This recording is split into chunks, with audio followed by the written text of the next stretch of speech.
Hello बच्चों, कैसे हैं आप लोग। तो एक बार मैं फिर हाजिर हूं देहरादून से हमारे सफर को आगे बढ़ाने के लिए। तो बच्चों, क्लास स्टार्ट होने से पहले मस्त होके बैठना, चौड़े होके बैठना, स्ट्रेस फ्री होके बैठना, क्योंकि एक बार फिर तुम्हारे भाई की क्लास है। तो बच्चों, हमने स्ट्रेटेजी कंप्लीट कर लिया था, बट वो न्यू एनसीईआरटी से हट गया है। लेकिन जो टिश्यू कल्चर वाला पार्ट था वो तो आपको पढ़ना है, जो कि बायोटेक के अंदर है। माइक्रोब इन ह्यूमन वेलफेयर हमने कंप्लीट कर लिया था। तो अब हमारे टोटल बचे हैं 3 चैप्टर, क्योंकि इन्वायरमेंटल इशू भी एनसीईआरटी से हट गया है। 3 चैप्टर हमारे बचे हैं, एक ऑर्गेनिज्म पॉपुलेशन, दूसरा इकोसिस्टम, और एक बचा है बायोडायवर्सिटी। तो आज हम इकोसिस्टम स्टार्ट करेंगे, और आज और कल इन 2 लेक्चर में हम इकोसिस्टम को कंप्लीट कर लेंगे। ठीक है, इन 2 लेक्चर में हम इकोसिस्टम को अच्छे से कंप्लीट कर लेंगे। फिर नेक्स्ट वीक में हमारे टोटल 3 लेक्चर आने वाले हैं, और उस 3 लेक्चर में हम बायोडायवर्सिटी कंप्लीट कर लेंगे। और फिर हमारा नेक्स्ट वीक में चैप्टर 1 बचेगा, ऑर्गेनिज्म एंड पॉपुलेशन हम स्टार्ट करेंगे। ये एजेंडा रहने वाला है। दूसरा, इस लेक्चर खत्म होने के बाद 8 या 8:30 बजे के करीब आपको मॉलिक्यूलर बेसिस के एनसीईआरटी के 2 रिवीजन लेक्चर आएंगे। तो सोने से पहले उनको 200x पे एक बार देख लीजिएगा। आज देख लेंगे तो आज देख लीजिएगा, या मॉर्निंग में उठकर आप उसको 300x पे जब भी देखना चाहें आप उसको देख सकते हैं। तो 2 मॉलिक्यूलर बेसिस के रिवीजन लेक्चर एनसीईआरटी के आज आपको रात में शेड्यूल हो जाएंगे। ठीक, अब देखिए, हमने माइक्रोब इन ह्यूमन वेलफेयर भी पढ़ा, अच्छे से पढ़ा, नोट्स बना के पढ़ा। तो बच्चों, इकोसिस्टम, ऑर्गेनिज्म एंड बायोडायवर्सिटी हल्के में नहीं लेना। जैसे मैं यहां नोट्स लिखूंगा वैसे का वैसे ही कॉपी में उतारना, बढ़िया नोट्स बनाना। ठीक है, मैं सबके नोट्स चेक करूंगा, रेड पेन लेकर आऊंगा। ठीक है, तो बढ़िया से नोट्स बनाने हैं। और इन 3 चैप्टर से आप लगा लीजिए कि इन 3 चैप्टर से आपके 7 से 8 क्वेश्चन आएंगे, मिनिमम 7 क्वेश्चन आएंगे। ठीक है, वो 7 से 9 भी हो सकते हैं। ठीक है, वो 7 से 10 भी हो सकते हैं। तो 7 से 8 क्वेश्चन आपके इन 3 चैप्टर से आएंगे। ठीक है, कुछ लोग टाइम टेबल भी लिख रहे हैं। ये मेरे इंस्टा पे मैं अपने बच्चे के साथ फोटो डालता हूं, ये कुछ वहां पे भी कमेंट कर देते हैं कई बार टाइम टेबल। अरे यार, वहां मत क्या करो यार, थोड़ा अजीब सा लगता है। टाइम टेबल मिलेगा। ठीक है, क्यों नहीं मिलेगा टाइम टेबल? जो आदमी इतने लेक्चर्स, इतने रिवीजन लेक्चर दे सकता है, क्या वो 20 मिनट टाइम टेबल के लिए नहीं निकाल सकता?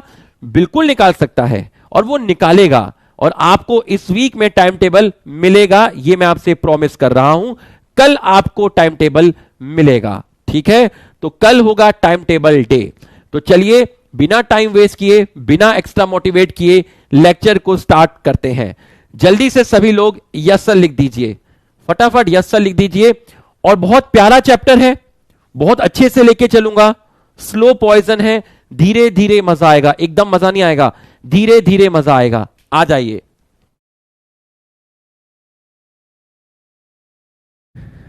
नया एनसीईआरटी के अकॉर्डिंग पढ़ना है, नीट में नया एनसीईआरटी के अकॉर्डिंग पढ़ना है। ठीक है, नीट में नया एनसीईआरटी के अकॉर्डिंग पढ़ना है बस। ठीक, वरना डिबेट करनी हो तो बेटा 2 घंटे भी कम पड़ जाएंगे, डिबेट करते रहेंगे, कोई फायदा नहीं है। ठीक है, आ जाओ।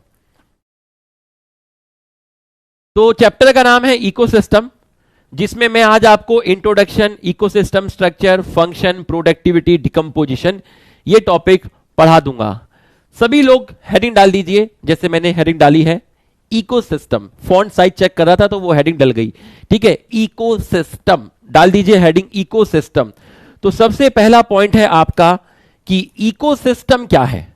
ठीक है, सबसे पहला आपका आएगा कि एक इकोसिस्टम का मतलब क्या है। ठीक है, स्टार्ट करते हैं। Ecosystem, what is ecosystem? ठीक है, समझिएगा, एग्जाम्पल से आपको समझाता हूं। ठीक है, एक एग्जाम्पल से आपको समझाता हूं। मान लीजिए आपके पास एक पॉन्ड है। क्या है? पॉन्ड है। ठीक है, आपके पास क्या है? एक पॉन्ड है। ये मैंने यहां पर आपकी बना दी एक पॉन्ड, ये मैंने यहां पर बनाई आपकी पॉन्ड। ठीक है, POND, पी, थोड़ा फॉन्ट साइज बड़ा लिखना है। तो आपका हमने यहां पर एक चीज बनाई जिसको मैंने बोला पॉन्ड। बच्चों जब आप पॉन्ड के अंदर देखोगे तो पॉन्ड के अंदर आपको प्लांट दिखेंगे, एनिमल दिखेंगे, माइक्रो ऑर्गेनिज्म दिखेंगे। मतलब आपको पॉन्ड के अंदर क्या दिखे? आपको प्लांट दिखे, आपको पॉन्ड के अंदर एनिमल दिखे, आपको पॉन्ड के अंदर दिखे micro organism. Micro organism, pond, animal, micro organism, ये कैसा पार्ट हुआ? ये आपका बायोटिक पार्ट हुआ। बायोटिक मतलब ये आपका लिविंग पार्ट हुआ। ठीक है, plant, animal and micro organism. और इस pond, plant, animal, micro organism pond में है और इनका आपस में इंटरेक्शन होता होगा। भाई प्लांट फोटोसिंथेसिस करके खाना बनाता होगा, इस प्लांट को एनिमल खाता होगा, और जब प्लांट और एनिमल मर जाएंगे तो इनके ऊपर आपके डिकम्पोजर एक्ट करेंगे, जिसको मैं बोल रहा हूं माइक्रो ऑर्गेनिज्म। फिर से सुनना, प्लांट खाना बनाता होगा, एनिमल प्लांट को खाते होंगे, प्लांट का जो पार्ट डेड हो गया या एनिमल डेड हो गए तो प्लांट और एनिमल के ऊपर कौन एक्ट करेगा? डिकम्पोजर एक्ट करेंगे।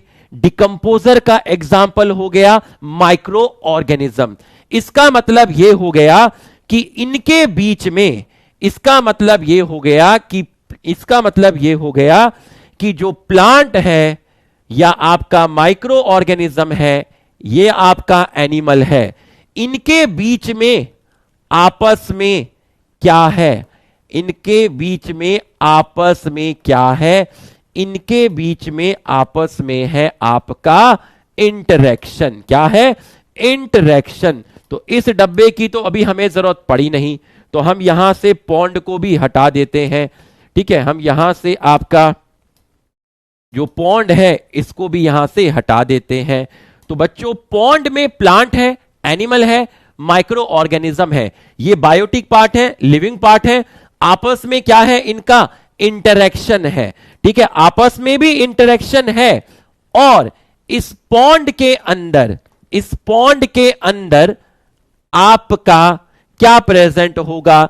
अगर मैं सॉइल की बात करूं या मैं यहां पर क्या टेम्परेचर होगा इसकी बात करूं, या यहां फिर रेनफॉल, बारिश का क्या पैटर्न होगा इसकी बात करूं, तो बच्चों ये कैसे कंपोनेंट हुए? ये आपके हुए ए बायोटिक, और इसी को बोलते हैं नॉन लिविंग कंपोनेंट। तो एक इकोसिस्टम में, एग्जाम्पल मैंने ले लिया आपका पॉन्ड, तो एक इकोसिस्टम में लिविंग पार्ट होता है और नॉन लिविंग पार्ट भी होते हैं।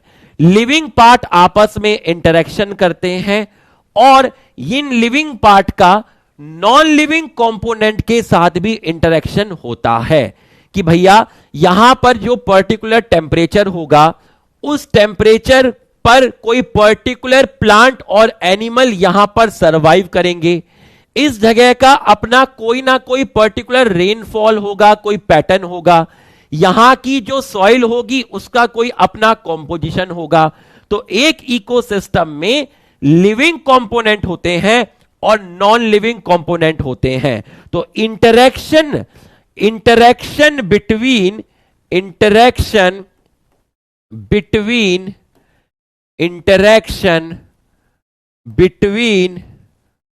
बायोटिक एंड एबायोटिक कंपोनेंट, इसको आप बोलते हैं इकोसिस्टम। इसको आप बोलते हैं इकोसिस्टम कि भैया बायोटिक में जो ऑर्गेनिज्म है उनका आपस में इंटरेक्शन और बायोटिक और एबायोटिक कंपोनेंट का आपस में इंटरेक्शन डिसाइड करता है किसी भी इकोसिस्टम को। तो ये इकोसिस्टम की आपकी एक डेफिनेशन हो गई, जिसमें बायोटिक पार्ट ये है और एबायोटिक पार्ट ये है। इनका आपस में क्या इंटरेक्शन है ये एनसीईआरटी के दूसरे पेज में पॉन्ड इकोसिस्टम लेके बहुत अच्छे से समझाया है, जो मैं आपको अभी थोड़ी देर में समझाऊंगा। ठीक, भाई इससे बड़ा नहीं लिख सकता है ना, इससे बड़ा नहीं लिख सकता, ये बस यही है मेरा, इससे बड़ा ये बेटा है ना, मुझे माफ कर दे, है ना, इससे बड़ा नहीं लिख सकता, चला जा बेटा, बैच छोड़ दे, दूसरे बैच में चले जा, इससे बड़ा नहीं लिख सकता, ठीक है। अरे मजाक कर रहा हूं, डर गया होगा, अरे डर गया होगा, लिखता हूं बेटा, इससे बड़ा फॉन्ट साइज करता हूं भी, ठीक है। तो यहां तक आपको समझ में आ गया, बायोटिक हो गया और एबायोटिक हो गया, इकोसिस्टम की डेफिनेशन आपको समझ में आ गई, ठीक। तो अगर मैं आपसे पूछता हूं नेक्स्ट आपका टाइप्स ऑफ इकोसिस्टम, तो नेक्स्ट हेडिंग जो आपकी डलेगी वो आपकी डलेगी types of ecosystem, types of ecosystem. तो नेक्स्ट जो हेडिंग डलेगी वो डलेगी types of ecosystem, types of ecosystem. भाई एक साइज होता है, आपका जो हाथ है ना वो उसी हिसाब से चलता है जिस हिसाब से आप बचपन से अभी तक लिखते आए हो, वो हाथ सेट हो जाता है, वही आप कॉपी में लिखते हो। तो एक साइज होता है, आप जानकर भी अगर बढ़ाओगे, मैं फॉन्ट साइज थोड़ा बड़ा करूंगा लेकिन बाद में वापस से उसी साइज में आ जाऊंगा, ठीक है। तो भैया ये बेस्ट फॉन्ट साइज है, ठीक है, इससे बड़ा फॉन्ट साइज नहीं हो सकता बेटा, है ना। अब तू अपना साइज बढ़ा ले। Interaction between biotic and abiotic component, type of ecosystem समझिएगा। तो इकोसिस्टम की डेफिनेशन हो गई, टाइप ऑफ इकोसिस्टम समझिएगा। दो टाइप के इकोसिस्टम है, कितने टाइप के इकोसिस्टम है? दो टाइप के। एक को आपने बोला टेरेस्ट्रियल इकोसिस्टम और दूसरे को आपने बोला एक्वेटिक इकोसिस्टम। टेरेस्ट्रियल इकोसिस्टम में आपका क्या क्या गया? आपका फॉरेस्ट गया, आपका ग्रासलैंड गया और आपका गया डेजर्ट, आपका गया डेजर्ट। भाई डेजर्ट में भी कोई प्लांट एनिमल मिलते होंगे, ग्रासलैंड में भी प्लांट एनिमल मिलते होंगे, फॉरेस्ट में भी प्लांट एनिमल मिलते होंगे, और इसके आसपास कोई ना कोई रेनफॉल का पैटर्न, कोई ना कोई टेम्परेचर, कोई ना कोई पर्टिकुलर सॉइल मिलती होगी। तो एबायोटिक और बायोटिक कंपोनेंट जहां मिलेंगे उसको आप बोलेंगे इकोसिस्टम। अगर मैं एक्वेटिक की बात करता हूं तो यहां आपका आ गया पॉन्ड आ गया, ठीक है, आपका लेक आ गया, आपका रिवर आ गया। ये कैसा पानी होता है? ये आपका होता है फ्रेश वाटर। कैसा है? Fresh water. यहां नमक या तो होगा नहीं या सॉल्ट बहुत कम होगा। और मैं इसके अलावा बात करूं एक्वेटिक में, मैंने आपसे बोला वेटलैंड्स। वेटलैंड का मतलब हो गया एक मार्शी एरिया, दलदली एरिया, जहां पर कहीं कहीं बीच बीच में शहरों में आप गांव की तरफ जाते हो, आपको कोई जगह मिलती होगी जहां पर गंदा पानी या नॉर्मल पानी भरा हुआ रहता है काफी टाइम तक, है ना, या तो ये साल भर भरा रहता है या टेम्परेरी भरा होता है, ठीक है। वेटलैंड, मार्शी रीजन, ठीक है, आपका वेटलैंड हो गया, ठीक है। आपका एस्चुरीज हो गया। एस्चुरीज का मतलब हो गया जहां पर नदी जो होती है वो समुंदर में मिलती है, जहां पर आपका जो रिवर है एंटर करती है, कहां पर? सी के अंदर, ऐसी जगह को आप बोलते हैं एस्चुरीज। और आपका यहां क्या हो गया? और आपका यहां पर रिवर हो गया, और आपका यहां पर मैं कह सकता हूं आपका ओशियन हो गया, जहां पर आप जिसको आप बोल सकते हो यहां पर सॉल्ट वाटर। क्या मिलेगा? आपका सॉल्ट वाटर। मतलब कैसी कंडीशन हो गई आपकी? मैरीन हो गई। तो दो टाइप के इकोसिस्टम हो गए, एक को आप बोलते हो टेरेस्ट्रियल और एक को आपने बोला एक्वेटिक। ये इकोसिस्टम के टाइप हो गए। मैं फिर कह रहा हूं, अभी जज मत करना, बहुत खतरनाक क्लास होगी, बहुत भयंकर कॉन्सेप्ट पे लेके जाने वाला हूं धीरे धीरे। अभी मैं आपको एक्चुअल मतलब समझाऊंगा इकोसिस्टम का पूरा 15 से 20 मिनट लगा के, पूरा का पूरा, ठीक है। अभी आउटलाइन तैयार हो रही है, टाइप ऑफ इकोसिस्टम, ठीक। अब अगर किसी ने आपसे पूछ लिया कि भाई इकोसिस्टम जो टर्म थी वो किसने दी थी, तो इकोसिस्टम जो टर्म है वो आपकी दी थी टेंसले ने। किसने दी थी? टेंसले साहब ने दी थी। और अगर कोई पूछता है फादर ऑफ इकोसिस्टम इकोलॉजी किसे कहा जाता है? फादर ऑफ इकोसिस्टम, फादर, यार आज तो फॉन्ट साइज फिर भी ठीक है यार, बाकी टाइम से थोड़ा बड़ा ही है। फादर ऑफ इकोसिस्टम इकोलॉजी कहा जाता है ओडम को। किसको कहा जाता है? ओडम को। तो हमने यहां तक आपका देख लिया। ये देखिए, सबसे पहले इकोसिस्टम की डेफिनेशन है, लिविंग ऑर्गेनिज्म का आपस में इंटरेक्शन, लिविंग और नॉन लिविंग का आपस में इंटरेक्शन। ये इनके क्या हो गए? टाइप्स हो गए। ये इनके क्या हो गए? टाइप्स हो गए। टर्म इकोसिस्टम किसने दी और फादर ऑफ इकोसिस्टम इकोलॉजी कौन है? ये हमारा हो गया। ठीक है, ये हमारा हो गया। अब एक और चीज को समझिएगा, ध्यान से समझिएगा। Type of ecosystem terrestrial aquatic term हो गया। अब आप तीसरी हेडिंग डालिएगा, टाइप ऑफ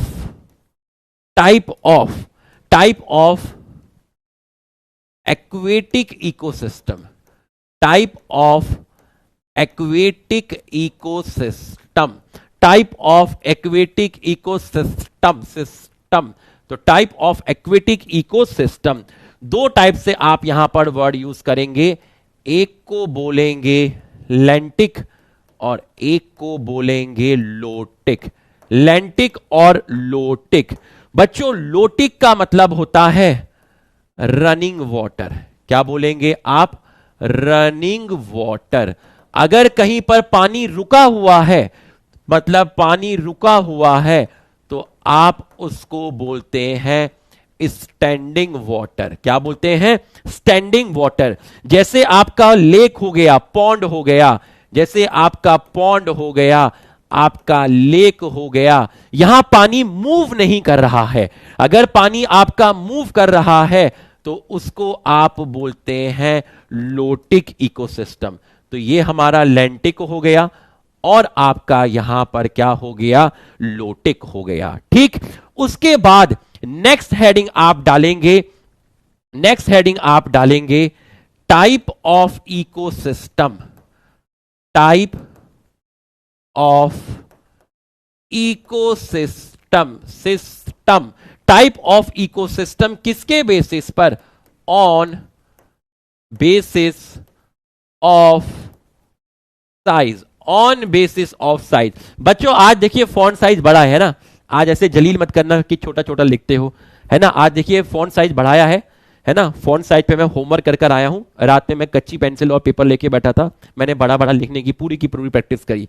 ठीक, तो type of ecosystem on the basis of size. तो इसके अंदर आपका है पहला नैनो इकोसिस्टम। Nano ecosystem.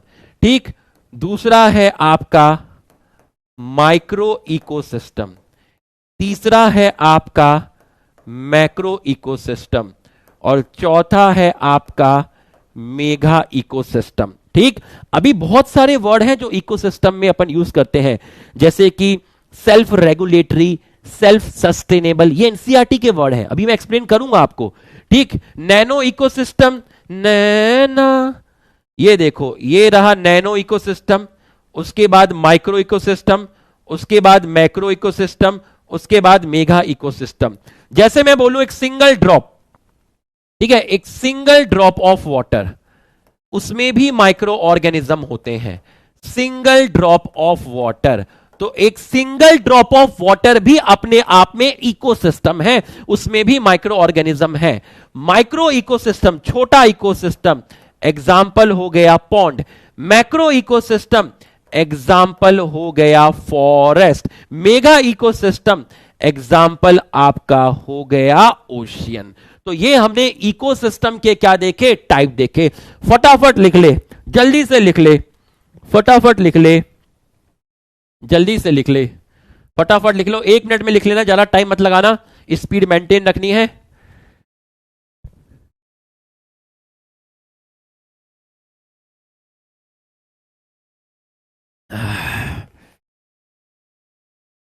जल्दी जल्दी, फटाफट फटाफट लिख लेना, जल्दी जल्दी जल्दी, स्पीड रखना भाई। आसान चैप्टर है, प्यारा चैप्टर है, बहुत अच्छे से पढ़ना है, नोट्स बना के पढ़ना है, तरीके से पढ़ना है। ठीक है, 2 से 3 क्वेश्चन आएंगे यहां से।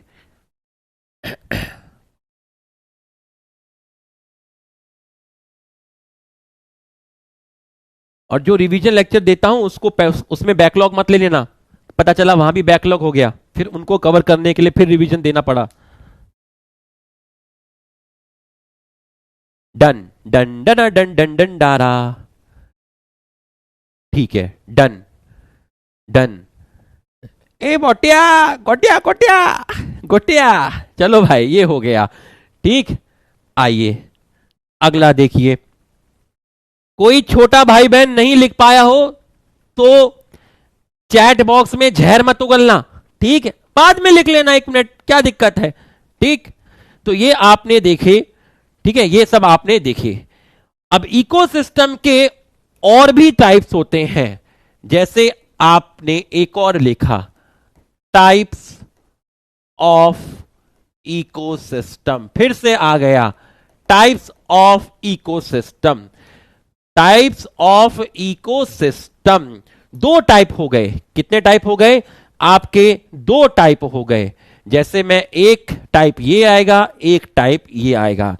एक इकोसिस्टम आपका हुआ नेचुरल, एक आपका हुआ नेचुरल, और एक आपका हुआ मैनमेड इकोसिस्टम, जो हमने बनाया। इसी को आप बोलते हैं anthropogenic, anthropogenic ecosystem, anthrogenic ecosystem, man made जो हमने बनाया, और एक जो नेचुरल एग्जिस्ट करते थे। अगर मैं नेचुरल की बात करता हूं तो नेचुरल इकोसिस्टम में आपका फॉरेस्ट इकोसिस्टम आ गया, ठीक है, नेचुरल में आपका फॉरेस्ट आ गया, आपका रिवर आ गया, आपका जो ओशियन है ये आ गया, ईटीसी, ठीक। मैनमेड इकोसिस्टम जो हमने बनाया, आप अपने घर में गार्डन लगाते हैं, आप लगाते हैं गार्डन, ठीक है, आपका गार्डन हो गया, ठीक, आपका क्रॉप फील्ड हो गया, एग्रीकल्चर फील्ड, क्रॉप फील्ड हो गया, एग्रीकल्चर फील्ड, एग्रीकल्चर फील्ड। आप मार्केट से एक्वेरियम लाए, उसमें आपने अपनी मनपसंद की मछलियां डाली, उसको खाना खिला रहे हो, पानी चेंज कर रहे हो, तो ये आपके हो गए मैनमेड और एंथ्रोजेनिक इकोसिस्टम। गार्डन हो गया, क्रॉप फील्ड हो गया, एक्वेरियम हो गया, ठीक। अब ये आपको समझ में आ गया, नेचुरल हो गया और आपका मैनमेड इकोसिस्टम हो गया। अब अगर मैं आपसे पूछता हूं, ये थे टाइप्स ऑफ इकोसिस्टम, बाद में मैं आऊंगा इसके ऊपर, एंथ्रोपोजेनिक इकोसिस्टम पे आऊंगा, ठीक है, और मैं यहां पर एक पॉइंट लिखाऊंगा, नेचुरल और मैनमेड में क्या डिफरेंस है। अगर वो पॉइंट मैं अभी लिखाऊंगा तो आपको वो पॉइंट समझ नहीं आएगा, ठीक है। तो आप एक काम करिएगा, यहां पर एक पॉइंट लिखने के लिए इतने वर्ड्स छोड़ दीजिएगा, 1 2 और 1 2 और 3 लाइन यहां पर छोड़ दीजिएगा, ठीक है। अगर मैं अभी बोलूंगा कि यहां पर सेल्फ सस्टेनेबल, ये सेल्फ सस्टेनेबल इकोसिस्टम नहीं है, ये सेल्फ रेगुलेटरी इकोसिस्टम नहीं है, तो काफी लोगों को समझ आ जाएगा, बट काफी लोगों को ये चीज समझ में नहीं आएगी। चलो मैं आपको समझाऊंगा, मेरी बात को समझिए। आप किसी जंगल में हैं, आप किसी समुंदर में हैं, आप किसी नदी में हैं, तो क्या आपको बताना पड़ता है किसी ऑर्गेनिज्म को कि तुझे ये खाना है? क्या आप जंगल में किसी एनिमल को छोड़ के आते हो शेर के लिए कि भाई शेर तू इस एनिमल को खा लेना? या आप वहां पर किसी हर्बीवोरस को ये बताने जाते हो कि तेरे को ये पेड़ खाना है? नहीं, उसको पता है कि मेरे को ये खाना है, मैं जंगल में नहीं भागूंगा तो मुझे ये खा लेगा। मतलब वहां सबको पता है कि किसको क्या खाना है, मतलब वहां पर सेल्फ रेगुलेटरी सिस्टम है। लेकिन एक्वेरियम में मछली को खाना आप खिलाओगे, मछली का पानी चेंज आप करोगे, यहां सेल्फ रेगुलेटरी सिस्टम नहीं होता। समझ में आया तो यस लिख। मैनमेड और एंथ्रोपोजेनिक में सेल्फ रेगुलेटरी इकोसिस्टम नहीं है, लेकिन एक जंगल में, एक समुद्र में, एक नदी में सबको पता है कि कौन किसको खाता है। वो प्रकृति के नियम से अपने आप चल रहा है। अपने आप लोग मर रहे हैं खाने के बाद, उनमें डिकम्पोजर ऐड कर रहे हैं। सारी चीज मिट्टी में आ रही है, मिट्टी से प्लांट में जा रही है, प्लांट को एनिमल खा रहे हैं, प्लांट एनिमल मर रहे हैं, इनके ऊपर डिकम्पोजर ऐड कर रहे हैं। इनके शरीर का सारा कंपोनेंट मिट्टी में आ रहा है, मिट्टी से प्लांट में जा रहा है। अरे कोई किसी को नहीं बताता क्या करना है, यहां तो सब बताता है। तो बेटा ये जो लाइन तुमने खींची थी इनको मिटा दो बेटा, इन लाइन को मिटा दो। अबे मिट जा। अरे तू कैसे मिटेगा? इन लाइन को मिटा दो और लिख दो। तुम तो समझ गए रे, तुम तो समझ गए। नेचुरल के अंदर नेचुरल आपका एक सेल्फ सस्टेनेबल, खुद सस्टेन करता है, सेल्फ सस्टेनेबल और सेल्फ रेगुलेटरी सिस्टम है। बट यहां आपका not self regulatory eco system. तो ये हमने यहां पर इकोसिस्टम के बारे में देख लिया। अब हम आगे जाएंगे, तो अब हमें यहां तक लिख लीजिए। इसके बाद हमें जो चीज आगे मिलेगी वो हमें मिलेगी इकोसिस्टम के स्ट्रक्चर। अब आप हेडिंग डालिए, इकोसिस्टम।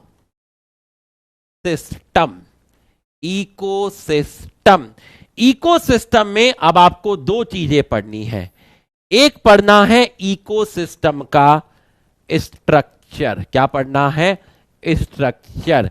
और एक पढ़ना है इकोसिस्टम का फंक्शन। क्या पढ़ना है? इकोसिस्टम का फंक्शन। तो एक आपको पढ़ना है स्ट्रक्चर और एक आपको पढ़ना है फंक्शन। अब स्ट्रक्चर में क्या पढ़ोगे? स्ट्रक्चर में दो चीजें पढ़ोगे। कौन कौन सी दो चीजें पढ़ोगे? एक आप पढ़ोगे स्पीशीज कॉम्पोजिशन।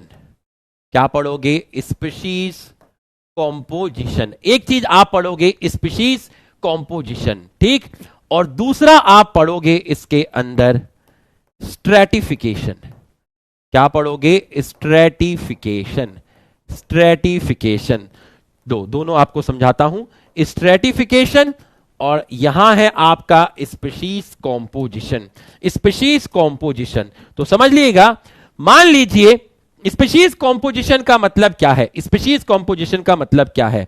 मान लीजिए कोई एरिया है, उस एरिया में आपका P1 प्लांट है, P2 प्लांट है, P3 प्लांट है। वहां पर एनिमल है, A1 एनिमल है, A2 एनिमल है, A3 एनिमल है। तो डिफरेंट ऑर्गेनिज्म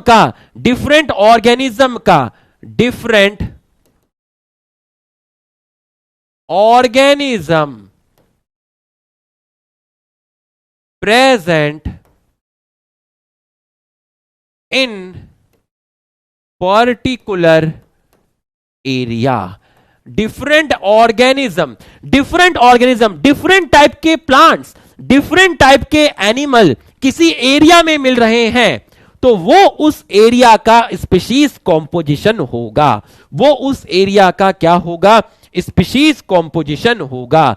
जैसे मैं आपसे बात करूं कि एक जगह है जिसको आप बोलते हो, सुना होगा, ट्रॉपिकल रेन फॉरेस्ट, जिसको आप बोलते हो ट्रॉपिकल रेन फॉरेस्ट। तो ट्रॉपिकल रेन फॉरेस्ट में स्पीशीज डाइवर्सिटी मैक्सिमम होती है, स्पीशीज का नंबर ज्यादा मिलता है। ट्रॉपिकल रेन फॉरेस्ट में जो स्पीशीज की डाइवर्सिटी है, वो आपकी मैक्सिमम मिलती है। क्या मिलती है? मैक्सिमम मिलती है। तो यहां पर स्पीशीज का कॉम्पोजिशन काफी ज्यादा होगा, ठीक है। अमेज़न वगैरह बिल्कुल सही है, ठीक है। और क्यों होता है ये सब बताया जाएगा बायोडायवर्सिटी वाले चैप्टर में। ऐसे ही मैं आपसे बात करूं डेजर्ट, तो बच्चों डेजर्ट के अंदर स्पीशीज डाइवर्सिटी आपकी कम है, यहां पर आपकी लेस स्पीशीज डाइवर्सिटी है, लेस स्पीशीज डाइवर्सिटी है। कहां पर? डेजर्ट के अंदर। तो बच्चों एरिया पर डिपेंड कर रहा है, किसी जगह पर आपकी स्पीशीज डाइवर्सिटी बहुत ज्यादा है, स्पीशीज कॉम्पोजिशन आपका बहुत ज्यादा है, और कहीं पर डाइवर्सिटी आपकी बहुत कम है, तो स्पीशीज कॉम्पोजिशन। ठीक, आखिरी में मैं यहां पे थोड़ा सा एनसीईआरटी भी लगाऊंगा, कुछ आपको एनसीईआरटी से भी बताऊंगा। ठीक है, तो ये आपको समझ में आया। स्ट्रेटिफिकेशन का मतलब क्या है? स्ट्रेटिफिकेशन का यहां पर एग्जाम्पल देके बताया है, फॉरेस्ट का एग्जाम्पल देके बताया है। तो जब आप किसी फॉरेस्ट में जाते हो, जब आप किसी फॉरेस्ट के अंदर जाते हो, तो इन्होंने फॉरेस्ट को 3 पार्ट में डिवाइड कर दिया। कितने पार्ट में डिवाइड कर दिया? 3 पार्ट में फॉरेस्ट को डिवाइड कर दिया। तो फॉरेस्ट में सबसे नीचे आपको जो मिलेंगे, सबसे नीचे, अतुल पाल सर बैक स्लाइड कर दो, बैक स्लाइड कर दो यार, बैक स्लाइड कर दूंगा तो पढ़ाऊंगा कैसे बेटा? है कैसे पढ़ाऊंगा ये बता, बैक स्लाइड कर दूं। यहां देखो भाई, अरे नसेड़ पट्टी सारे के सारे यहां देखो, पूरा का पूरा। स्ट्रेटिफिकेशन का मतलब क्या है? देखिए देखिए, 2 तरीके से समझिए। मान लीजिए आपके पास कोई लेक है, एक लेक है, ठीक है, आपके पास क्या है? एक लेक है, ठीक है, आपके पास एक लेक है। उस लेक में सबसे ऊपर लाइट सबसे ज्यादा आएगी, लेक के बीच वाले रीजन में लाइट थोड़ी कम आएगी, और लेक के सबसे बॉटम में लाइट बिल्कुल भी नहीं आएगी या ना के बराबर आएगी। तो आपने लेक की लेयर्स बना दी, वर्टिकल लेयरिंग, आपने लेक की लेयर बना दी। जैसे कि मैं एक काम करता हूं बच्चों, एक काम करता हूं, ये वाला पार्ट जो है इसको यहां से भी हटा देता हूं, क्योंकि मुझे यहां पर फिर जगह कम पड़ेगी, है ना। तो फंक्शन को वहां पर देख लेंगे। अभी आप इकोसिस्टम का क्या पढ़ रहे हो? आप इकोसिस्टम का पढ़ रहे हो स्ट्रक्चर, इसके बाद आप पढ़ोगे फंक्शन। तो मैं यहां पर स्ट्रक्चर समझा रहा हूं, स्ट्रेटिफिकेशन मुझे समझाना है। तो इसको समझाने के लिए मैंने क्या किया? इसको समझाने के लिए मैंने क्या किया? देखिए, मैंने एक लेक बनाई, ये देखिए, ये मैंने एक क्या बनाई? लेक बना दी। अब ये जो लेक है इसको मैंने 3 पार्ट में डिवाइड कर दिया, एक है ए, एक है बी, एक है सी। तो ये क्या बन गई? लेयर्स बन गई। कैसी लेयर्स बन गई? वर्टिकल। तो मैंने इसको बोला वर्टिकल लेयरिंग। किस बेसिस पे बनी? किस बेसिस पे बनी? On basis of availability of light. On किस बेसिस पर बनी? On basis of availability of light. तो बच्चों सबसे ज्यादा लाइट कहां पड़ेगी? ए जोन में आपकी सबसे ज्यादा लाइट पड़ेगी, बी जोन में लाइट कम पड़ेगी। जो बी जोन है आपकी, यहां आपकी लाइट कम आएगी, और सी में लाइट बिल्कुल नहीं आएगी या बहुत ही कम आएगी। तो लाइट के बेसिस पर आपने लेक को डिफरेंट लेयर्स में डिवाइड कर दिया। वर्टिकल लेयरिंग, वर्टिकल लेयरिंग को आप बोलते हैं स्ट्रेटिफिकेशन। वर्टिकल लेयरिंग को आप बोलते हैं स्ट्रेटिफिकेशन। ऐसे ही ये चीज समझ में आई तो यस लिखिए, ये चीज आपको समझ में आई तो यस लिखिए। एक पॉन्ड इकोसिस्टम था जिसको आपने वर्टिकल लेयर्स में डिवाइड कर दिया on the basis of availability of light, called stratification.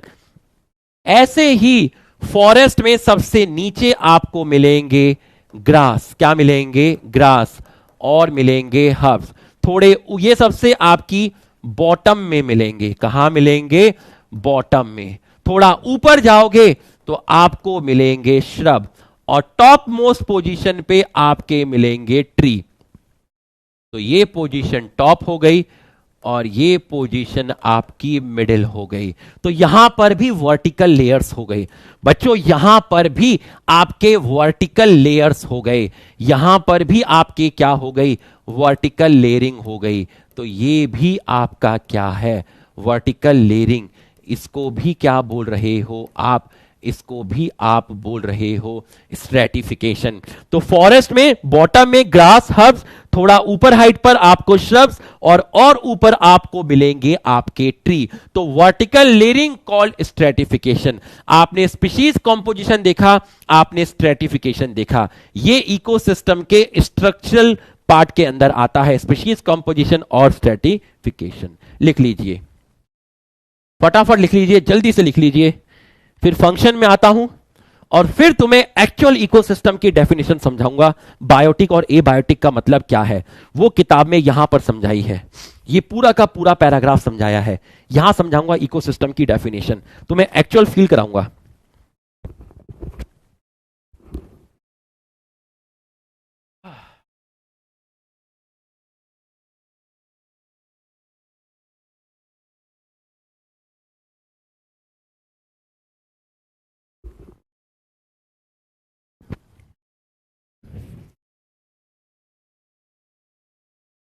वो लड़की मेरे सामने मेरा दिल ले जाए, हाय रुक हाय रुक हाय हाय, हाय रुक हाय रुक हाय। बड़ा लिखिए स्वाति, स्वाति बड़ा लिखिए। ओके स्वाति, इससे भी बड़ा लिखने की कोशिश करूंगा।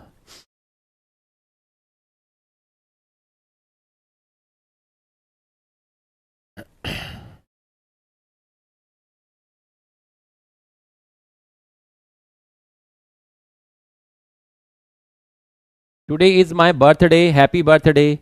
नाम तो मैं नहीं पढ़ पाया, चैट ऊपर निकल गई। Happy birthday, God bless you बेटा। खूब सारा केक ठूसो आज भर भर के, लिख लो जल्दी से।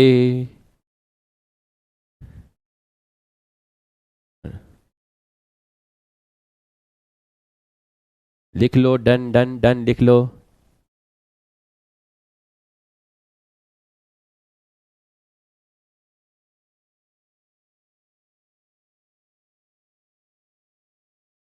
हाँ, हर्ब शब ट्री लैंड पे ही होंगे। प्रांजल का भी बर्थडे है, बहुत बढ़िया। चलो बेटा पहले बर्थडे विश कर देते हैं सभी को, सब बता दीजिए जिसका बर्थडे है ना। सब बैठ जाओ भाई, पढ़ाई वढ़ाई छोड़ दो, किताब विताब रख दो, सब कॉपी पेन साइड में रख दो, सब बैठ जाओ। जिन जिन के चैट में बर्थडे है उनके नाम लो और इनको विश करो बेटा। चलो आ जाओ। तो लिख लिया होगा आपने, ठीक है। आ जाओ अब ध्यान से समझना। अब आपको एक्चुअल फील आएगा, स्वैग आएगा चैप्टर का, ठीक। अब है आपका इकोसिस्टम का, आपने देखा स्ट्रक्चर। अब आप इकोसिस्टम का देखेंगे फंक्शन। क्या देखेंगे? इकोसिस्टम का फंक्शन। तो अब आप देखेंगे इकोसिस्टम का फंक्शन। इकोसिस्टम के फंक्शन में, इकोसिस्टम के फंक्शन में चार चीजें हैं। कितनी चीजें हैं आपकी? चार चीजें हैं।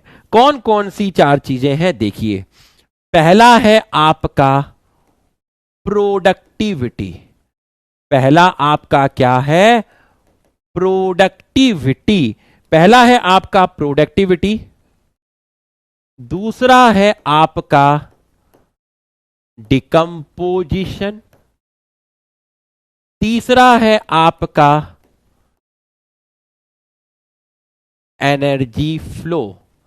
और चौथा है आपका रीसाइक्लिंग ऑफ न्यूट्रेंट।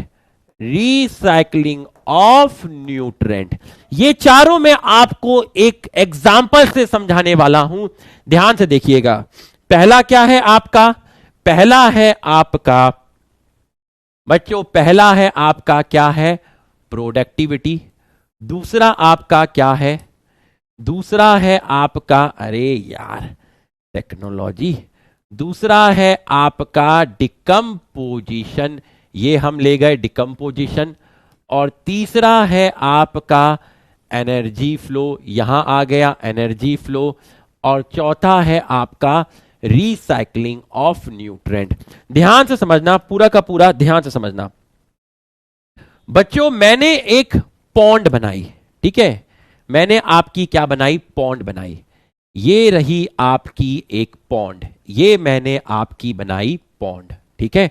ये मैंने आपकी बनाई पॉन्ड।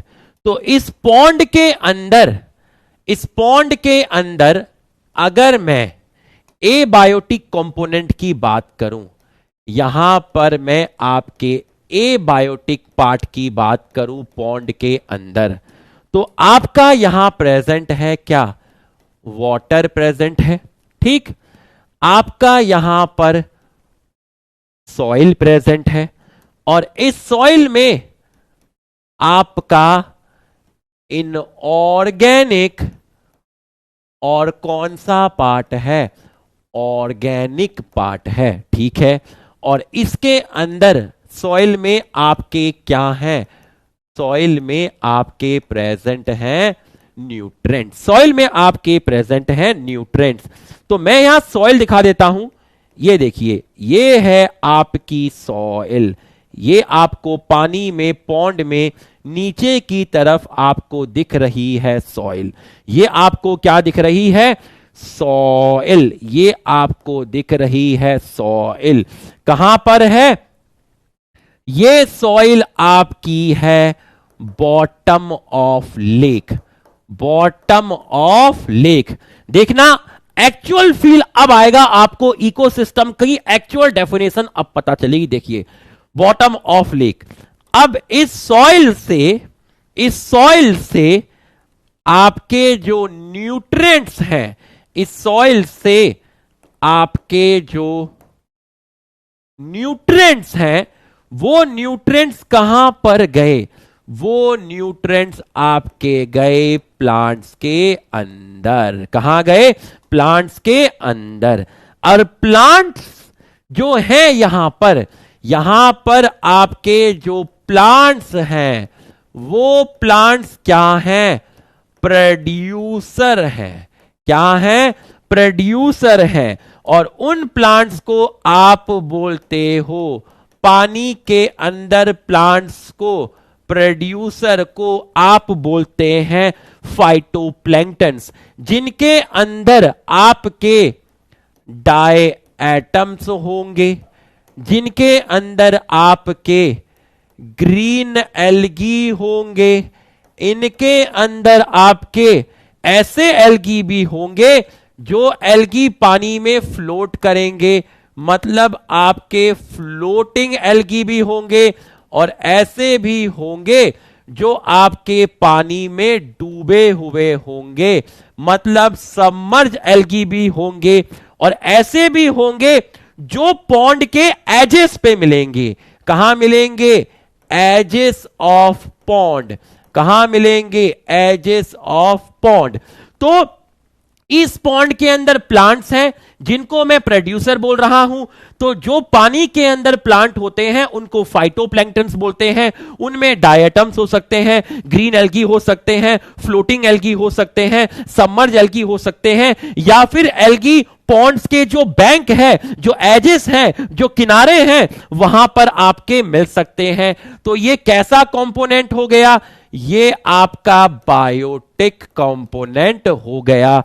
ठीक है, तो अब इस प्लांट ने क्या यूटिलाइज किया, इस प्लांट ने क्या यूटिलाइज किया, इस प्लांट ने सनलाइट, ये है आपकी सनलाइट, ये क्या है, सनलाइट। सनलाइट किसके ऊपर गिरी, प्लांट्स पे गिरी। तो जब प्लांट पे सनलाइट गिरी तो प्लांट्स ने जो सनलाइट गिरी, उस सनलाइट की हेल्प से जो इनऑर्गेनिक मैटर था, उस इनऑर्गेनिक मैटर से प्लांट ने क्या बनाया, फोटोसिंथेसिस करके क्या बनाया, फूड बनाया, जिसको मैंने बोला ऑर्गेनिक मैटर, जिसको मैंने बोला ऑर्गेनिक मैटर। और इस प्रोसेस को मैंने बोला फोटोसिंथेसिस, इस प्रोसेस को मैंने बोला फोटोसिंथेसिस। तो आइएगा, फिर से आइएगा, फटाफट देखिएगा, पूरा फटाफट देखिएगा। अरे ये कौन है लुखा, फिर से लिख, अपनी शक्ल दिखा जरा। सर ये तो आप प्रोडक्टिविटी के बारे में लिख रहे हैं। अरे क्या यार, कहां से आते हैं ये, कौन है ये, कौन है, अरे अरे अरे यार क्या है ये, कहां से आते हैं।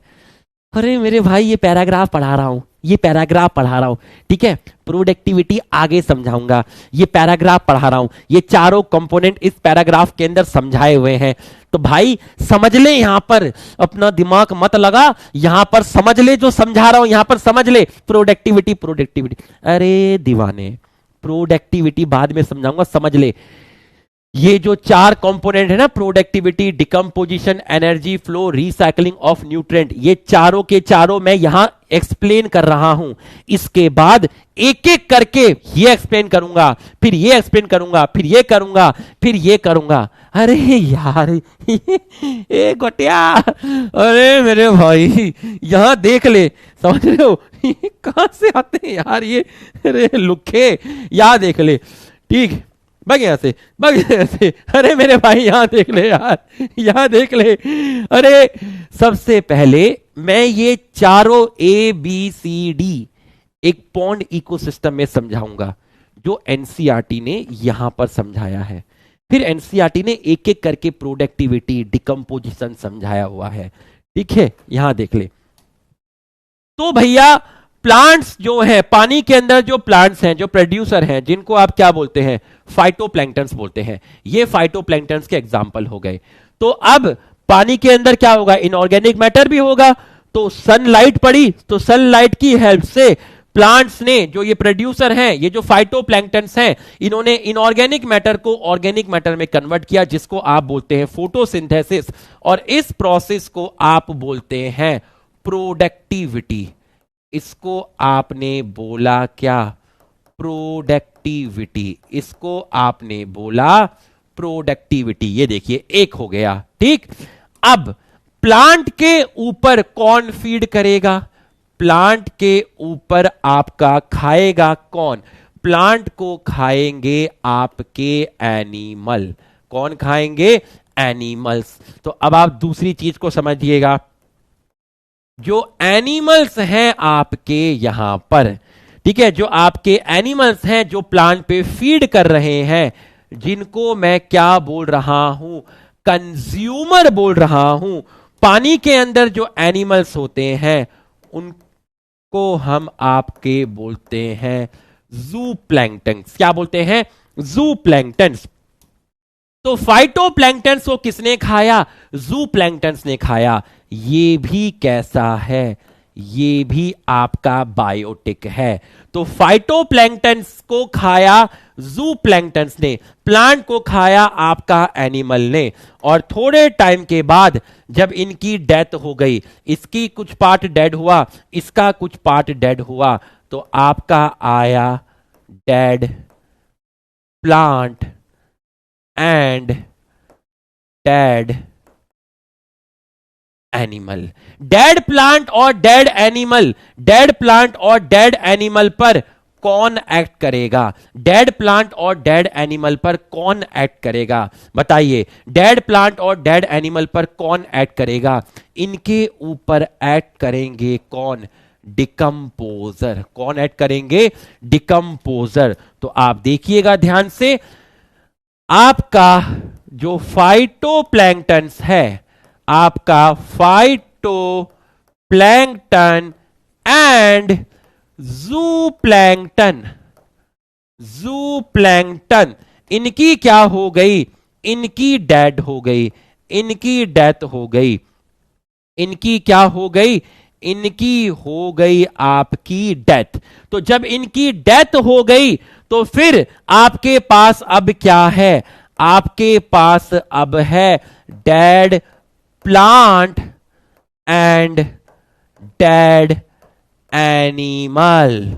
और इनकी बॉडी में क्या प्रेजेंट है, इनकी बॉडी में प्रेजेंट है ऑर्गेनिक मैटर। और इसके ऊपर कौन एक्ट किया, इनके ऊपर आपके एक्ट किए कौन, इनके ऊपर आपके एक्ट किए कौन, इनके ऊपर आपके एक्ट किए डिकम्पोजर। कौन एक्ट किए, डिकम्पोजर। और डिकम्पोजर में आपका एग्जाम्पल गया क्या, आपका एग्जाम्पल गया बैक्टीरिया, आपका एग्जाम्पल गया फंगस, आपका एग्जाम्पल गया flagellates, protozoa. Flagellates. Bacteria, fungus, flagellates dead plant और डेड एनिमल पर एक्ट किए और इनके जो ऑर्गेनिक मैटर थे उस ऑर्गेनिक मैटर का ब्रेकडाउन किया। तो जब ऑर्गेनिक मैटर का क्या किया, ऑर्गेनिक मैटर का क्या किया, ब्रेकडाउन किया, जिसकी वजह से आपका क्या प्रोड्यूस हुआ, जिसकी वजह से आपका सिंपल ऑर्गेनिक मैटर प्रोड्यूस हुआ। तो इस प्रोसेस को बोला डिकम्पोजिशन। तो पहला प्रोसेस कहां था, पहला था आपका प्रोडक्टिविटी, और दूसरा प्रोसेस जो है आपका वो है डिकम्पोजिशन। दूसरा प्रोसेस क्या हुआ आपका, दूसरा प्रोसेस आपका हुआ डिकम्पोजिशन। ये रहा दूसरा प्रोसेस, डिकम्पोजिशन। पहला आपका हुआ प्रोडक्टिविटी, और दूसरा आपका हुआ डिकम्पोजिशन। क्या हुआ, डिकम्पोजिशन। यहां तक समझ में आया तो यस लिखिए, यहां तक समझ में आया तो यस लिखिए। और ये सिंपल इनऑर्गेनिक मैटर वापस से सिंपल इनऑर्गेनिक मैटर कहां आ गए, सॉइल में आ गए। वापस से सिंपल इनऑर्गेनिक मैटर कहां आ गए, रिलीज हो गए। वापस से कहां पे रिलीज हो गए, कहां पर, release into the soil, release into the soil. वापस से कहां आ गए, वापस से सॉइल में आ गए। अरे तुम कुछ भी ले जा नहीं सकते, सृष्टि का यही नियम है, आप जो लेकर आए थे वो सब त्याग करोगे। देखिए यहां से न्यूट्रिएंट्स प्लांट्स ने उठाए, प्लांट ने फोटोसिंथेसिस करके इनऑर्गेनिक मैटर को ऑर्गेनिक मैटर में कन्वर्ट किया, जिसको आपने प्रोडक्टिविटी बोला। ठीक, उन प्लांट्स पे एनिमल ने फीड किया, एनिमल प्लांट की डेथ हुई, उनका डिकम्पोजिशन हुआ, उनके शरीर में जो भी प्रोटीन वाला पार्ट था, फैटी एसिड वाला पार्ट था, कार्बोहाइड्रेट वाला पार्ट था, उसके अंदर जो भी ऑर्गेनिक मैटर था, उस ऑर्गेनिक मैटर को तोड़ दिया गया इनऑर्गेनिक कंपाउंड में इन डिकम्पोजर के द्वारा, और वो इनऑर्गेनिक कंपोनेंट वापस से मिट्टी में आ गया, मिट्टी से फिर प्लांट, प्लांट से एनिमल, इनकी मौत, फिर डिकम्पोजर, फिर मिट्टी में। ये क्या है, अरे ये क्या है, ये है रिसाइकलिंग ऑफ न्यूट्रिएंट। ये आपका है रिसाइकलिंग ऑफ न्यूट्रिएंट। आपका प्लांट से एनिमल पे गया, एनिमल से डिकम्पोजर पर गया, ये क्या है, एनर्जी फ्लो। ये है एनर्जी फ्लो। और ये जो चीज आपने देखी वापस से सॉइल में आ गया, और सॉइल से कहां जाएगा, सॉइल से वापस आपका कहां जाएगा, बताइए, सॉइल से वापस कहां जाएगा, सॉइल से वापस जाएगा कहां पर, प्लांट्स के अंदर। सॉइल से वापस जाएगा प्लांट्स के अंदर। रिसाइकलिंग ऑफ न्यूट्रिएंट, लुखे देख ले, रिसाइकलिंग ऑफ न्यूट्रिएंट। तो ये आपका हो गया रिसाइकलिंग ऑफ न्यूट्रिएंट। तो आपको 3 प्रोसेस दिख गए, रिसाइकलिंग ऑफ न्यूट्रिएंट, और एनर्जी का फ्लो हो रहा है, सन की एनर्जी। अब मैं एनर्जी का फ्लो भी दिखा देता हूं, पहले इसको देख ले। 3 प्रूफ हो गए, प्रोडक्टिविटी प्रूफ हो गई, डिकम्पोजिशन हो गया, रिसाइकलिंग हो गया, एनर्जी फ्लो भी दिखा देता हूं। तो ये देखिए एक इकोसिस्टम में किस तरीके से ऑर्गेनिज्म में रिलेशनशिप होती है। एनर्जी दिखाता हूं, इसको नोट कर ले, मैं समझा रहा हूं। वो लिख रहा है सर ये तो प्रोडक्टिविटी बढ़ा रहे हो आप। अरे दीवाने, अभी तो वार्म अप चल रहा है, अभी तो मैंने शुरू भी नहीं किया, तो अभी से थक गया। मतलब इसको लिख लीजिए बेटा, जल्दी से लिख लीजिए। प्लांट और एनिमल की डेथ क्यों हुई और कैसे कैसे हुई, क्या लगाया नाम के आगे भी, पहले भी डॉक्टर लगाया हुआ है। यार तुम ये बताओ, तुम पहले सब लोग ऐसे डॉक्टर क्यों लगाते हो यार, ये बताओ, हैं? किसी ने तुम्हें कहा, कई होते हैं ना ऐसे कहते हैं, अरे बेटा क्या कर रहे हो, नीट की तैयारी कर रहे हो, हाँ डॉक्टर बनना है, हाँ तो अपने नाम से पहले डॉक्टर लगा लो, अभी से आदत डाल लो। अरे ऐसे की तैसी आदत डाल लो, मजाक है क्या, है मजाक है क्या? ऐसे नाम से पहले डॉक्टर लगा लिया, काय को लगा लिया बे डॉक्टर, क्यों लगा लिया डॉक्टर, बन गया क्या डॉक्टर? नहीं ना। अरे दीवाने, पहले बन तो जा। लिख रहे प्लांट और एनिमल की डेथ क्यों हुई, अरे भाई क्यों हुई? अरे यार मैं यार ये, और नाम से पहले लगाया हुआ है डॉक्टर, ऊपर से पूछ रहे हैं प्लांट और एनिमल की डेथ क्यों हुई। अरे यार, या तो पूछ मत, पूछना है तो पहले वो डॉक्टर हटा ले।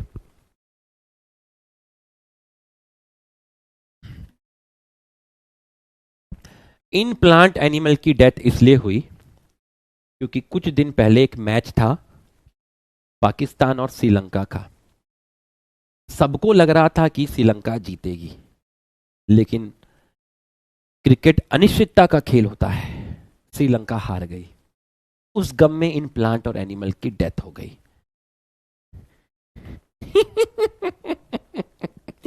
ये कोटिया लिख ले भाई, जल्दी से लिख ले, जल्दी से लिख ले। इकोलॉजी पढ़ रहे हो, है डेथ क्यों हुई? अबे ये अब यहां अब ये बताऊं कि इनकी डेथ क्यों हुई, पेड़ क्यों मरते हैं, पेड़ कैसे मरते हैं? तुम्हारे घर के बाहर पेड़ लगे होंगे, वहां से पत्ते गिरते होंगे डेली, तो वो जो पत्ते गिर गए वो भी तो मर ही गए। पौधे में पानी मत दो, वो भी मर जाएगा। नेचुरल डेथ भी होती है प्लांट की, एक लाइफ स्पैन होता है भैया, इसके टाइम के बाद वो प्लांट मर जाएगा। सबको मरना है, हमें भी मरना है। तो भैया ये आपको समझ में आया। अब मैं आपको एनर्जी फ्लो का हल्का सा आइडिया दूंगा, एनर्जी फ्लो का हल्का सा आइडिया दूंगा। उसके बाद आप प्रोडक्टिविटी से ऊपर पूरी एनसीईआरटी पढ़ोगे, आपको एक एक वर्ड समझ में आएगा, पूरा का पूरा, पूरा का पूरा समझ में आपको आएगा। ठीक, अब आप देखिए एनर्जी का फ्लो देखिए कैसे हुआ। ठीक है, 3 पॉइंट मैंने आपको समझा दिया उसके अंदर। चौथा आपका था क्या? चौथा था आपका एनर्जी का फ्लो। एनर्जी का फ्लो देखिए क्या हुआ बच्चों, एक चीज याद रखिएगा, ये आपके पास है सन। क्या है? ये आपके पास है सन। ठीक, अब सन से एनर्जी किसके पास आई? प्लांट के पास आई। प्लांट से एनर्जी किसके पास जाती है? कंज्यूमर के पास जाती है, हर्बीवोरस के पास जाती है। ठीक है, हर्बीवोरस के पास आपकी एनर्जी जाती है। जैसे मैं आपको चलो एक्वेटिक के अंदर ही बताता हूं, एक्वेटिक के अंदर ही बताता हूं। फूड, अब वो लिखेगा यहां पर, अरे सर तो फूड चेन पढ़ा रहे हो। अरे दीवाने, अभी कहां फूड चेन पढ़ा रहा हूं, अभी तो मैं एनसीईआरटी के वो पैराग्राफ को एक्सप्लेन कर रहा हूं। बच्चों जैसे आपका होता है फाइटोप्लैंक्टन्स, ठीक, फाइटोप्लैंक्टन्स को कौन खाते हैं? फाइटोप्लैंक्टन्स को खाते हैं ज़ूप्लैंक्टन्स। ठीक, ज़ूप्लैंक्टन को खाती हैं छोटी मछलियां, छोटे छोटे मछली, स्मॉल फिश। और स्मॉल फिश को खाती हैं आपकी लार्ज फिश। कौन खाती है? Large fish. तो बच्चों एक नियम है, ध्यान से सुनना, कंफ्यूज मत हो जाना बाद में, अभी सुन लेना ध्यान से। सन के पास क्या है? लाइट एनर्जी है। आपको फोटोसिंथेसिस करना है, उसको केमिकल एनर्जी ऑफ फूड में कन्वर्ट करना है। ठीक, तो ये आपके क्या है? फाइटोप्लैंक्टन्स क्या है? आपके प्रोड्यूसर है। और ये आपके क्या हो गए? ये आपके हर्बीवोरस हो गए। ठीक है, और ये आपके जो तीनों के तीनों हैं, ये जो तीनों के तीनों हैं, ये आपके क्या हैं? ये आपके कंज्यूमर हैं भैया। ये आपके क्या हैं? ये तीनों के तीनों आपके हैं क्या? कंज्यूमर हैं। ठीक, अगर सन के पास 1000 किलो जूल एनर्जी है तो याद रखना सन से प्लांट में हमेशा 1% एनर्जी आएगी, याद रखना। तो 1%, 1000 का 1% क्या हुआ? आपका 1000 का 1% जो एनर्जी आई वो आपकी आई 10 किलो जूल। प्लांट के पास सन से हमेशा 1% आएगी, लेकिन आगे जो एनर्जी जाएगी वो 10% जाएगी। आगे जो एनर्जी जाएगी वो 10% जाएगी। मतलब यहां से जू प्लैंक्टन पे एनर्जी गई कितनी? 1 किलो जूल। कितनी गई? 1 किलो जूल। और स्मॉल फिश के पास गई 0.1 किलो जूल। और यहां गई 0.01 किलो जूल। प्लांट के पास सन से 1% आएगी, 1% आएगी, ठीक है। तो आपका यहां पर देखिएगा, यहां पर कितनी आई, 10 kilo joule I, 1% I. But आगे आगे आपकी जो एनर्जी जाएगी, आगे जो आपकी एनर्जी जाएगी वो 10% जाएगी। तो ये आपका क्या है, ये है आपका T1, ये है T2, ये है T3, ये है T4। T का मतलब क्या है, T का मतलब है आपका ट्रॉपिक लेवल। T का मतलब है आपका ट्रॉपिक लेवल, ठीक। और ट्रॉपिक लेवल का मतलब होता है position of organism. Position of organism याद रखना, पहले बता रहा हूं, याद रखना, पहले बता रहा हूं, याद रखना। सन से प्लांट पर जो पहला ट्रॉपिक लेवल होता है, ट्रॉपिक लेवल का मतलब है पोजीशन। तो पहले ऑर्गेनिज्म पर, प्रोड्यूसर पर हमेशा सन की 1% आएगी, उसके बाद 10% जाएगी। तो एक ट्रॉपिक लेवल से दूसरे ट्रॉपिक लेवल पर, एक ट्रॉपिक लेवल से दूसरे ट्रॉपिक लेवल पर 10% energy transfer from one trophic level to another. और बाकी जो एनर्जी होगी कितनी परसेंट जाएगी, 10% जाएगी। बाकी एनर्जी का लॉस हो जाएगा किस फॉर्म में, हीट की फॉर्म में। तो बाकी एनर्जी का लॉस हो जाएगा हीट की फॉर्म में। किस फॉर्म में, हीट की फॉर्म में। तो अब आप मुझे बताओ, एनर्जी का जो फ्लो हुआ वो यूनी डायरेक्शनल हुआ या बाई डायरेक्शनल हुआ, ये समझाया है एनसीईआरटी के उसी पैराग्राफ में। तो एनर्जी का जो फ्लो हुआ वो कैसा हुआ, वो आपका हुआ यूनी डायरेक्शनल फ्लो। कैसा हुआ, यूनी डायरेक्शनल फ्लो। तो आप देख लीजिए, आपको जो पॉन्ड इकोसिस्टम पढ़ाया वहां पर भी फाइटोप्लैंक्टन्स थे, वहां भी जू प्लैंक्टन्स हैं, वहां पर भी इसी तरीके से एनर्जी का फ्लो होगा, इसी तरीके से एनर्जी का फ्लो होगा। न्यूट्रिएंट साइक्लिंग बता दिया, एनर्जी फ्लो बता दिया, प्रोडक्टिविटी बता दिया, डिकम्पोजिशन बता दिया। यहां तक समझ में आया तो यस लिख दीजिए, यहां तक समझ में आया तो यस लिख दीजिए।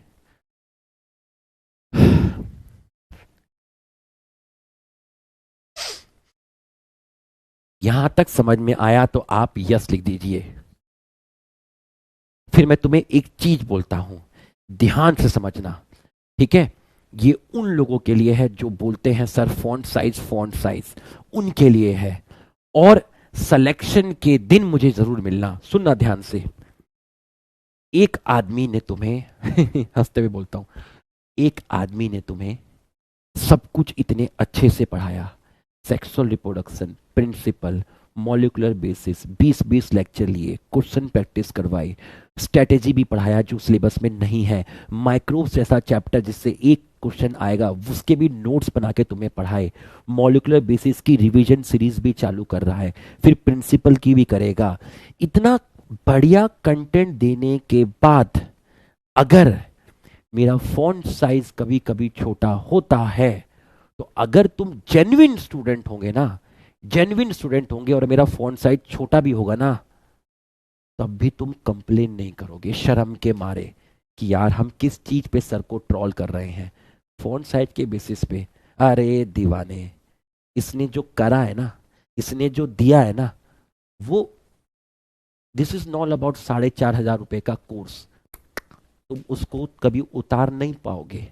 बट लुखे कंप्लेन, फॉन्ट साइज छोटा हो गया। अरे मान लिया तेरे को दिक्कत है, तू फोन में दिखता है, तेरी आंखों में दिक्कत है, मान लिया, फिर भी तू नहीं करेगा। अगर तेरे को शर्म होगी ना, अगर फिर भी करेगा तो बहुत रिस्पेक्टफुल तरीके से करेगा।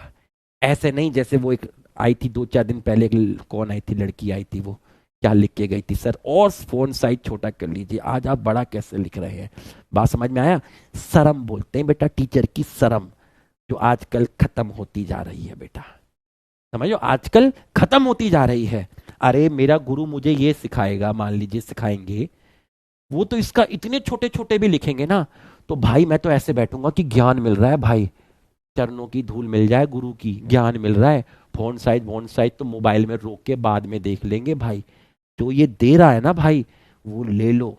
और जो ये फोन साइज में रह गए ना, तुम फोन साइज में हो, मैं तुम्हें कैसे समझा रहा हूं, तुम वो चीज नहीं देख रहे हो।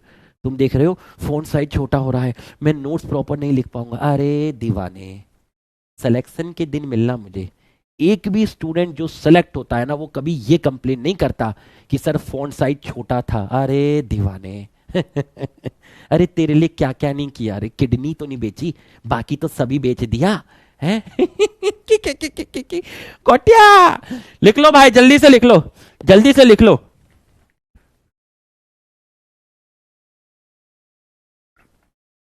मैं तो तुम्हें कहीं दिख जाऊं रोड पे और तुम्हें पता चल जाए, अरे ये बोटनी वाला लक्स वाला फॉन्ट साइज छोटा है।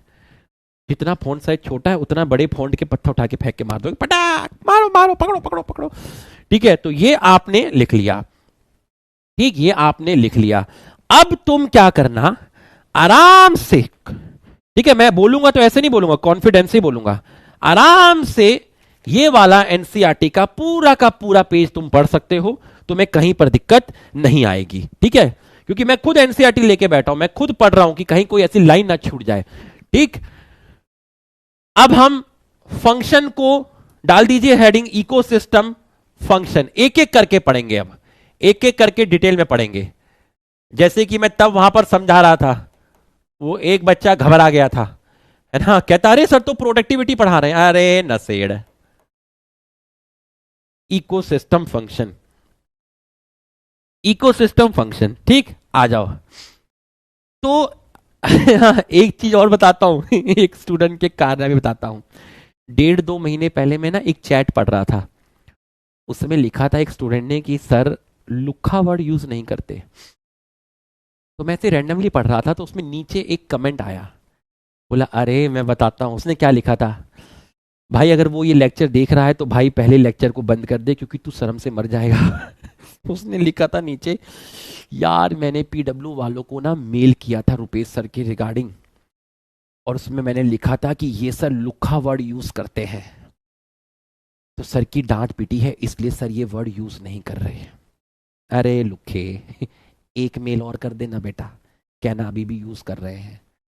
अगर तू लाइव लेक्चर में बैठा होगा तो बेटा तू तो आज शर्म से पानी पानी हो गया होगा, है ना। आजा बेटा, आजा। इकोसिस्टम फंक्शन, ये देखिए इकोसिस्टम फंक्शन, फटाफट देखिएगा। अब आप एक एक करके, अब आप एक एक करके इकोसिस्टम का फंक्शन देखेंगे। सबसे पहले आप देखेंगे, सबसे पहले आप देखेंगे प्रोडक्टिविटी। क्या देखेंगे, सबसे पहले आप जो देखेंगे वो आप देखेंगे प्रोडक्टिविटी। आ जाइए, ध्यान से आ जाइए। तो सबसे पहले आप जो चीज देखेंगे वो आप देखेंगे, मुझे याद आ गया यार, मैंने कहा यार ये सही तरीका है, बात पुरानी हो गई है आज। वो पता नहीं मुझे क्लासेस में ध्यान नहीं रहा होगा, या मॉलिक्यूलर बेसिस ज्यादा सीरियस चैप्टर में खो गया होगा, इसलिए मैंने शायद वो वर्ड यूज नहीं किया। ठीक है, तो ये नेक्स्ट जो है आपका, वो है आपका प्रोडक्टिविटी। ध्यान से समझना बच्चों, प्रोडक्टिविटी जो है आपका, इसमें सबसे पहला है आपका प्राइमरी प्रोडक्टिविटी। क्या है आपका प्राइमरी प्रोडक्टिविटी। ठीक है, ध्यान से समझना, प्राइमरी प्रोडक्टिविटी, प्राइमरी प्रोडक्टिविटी जो होती है आपकी, उसको हम दो पार्ट में डिवाइड करते हैं। कितने पार्ट में डिवाइड करते हैं, दो पार्ट में डिवाइड करते हैं। एक है आपकी ग्रॉस, ग्रॉस प्राइमरी प्रोडक्टिविटी, और एक है आपकी नेट प्राइमरी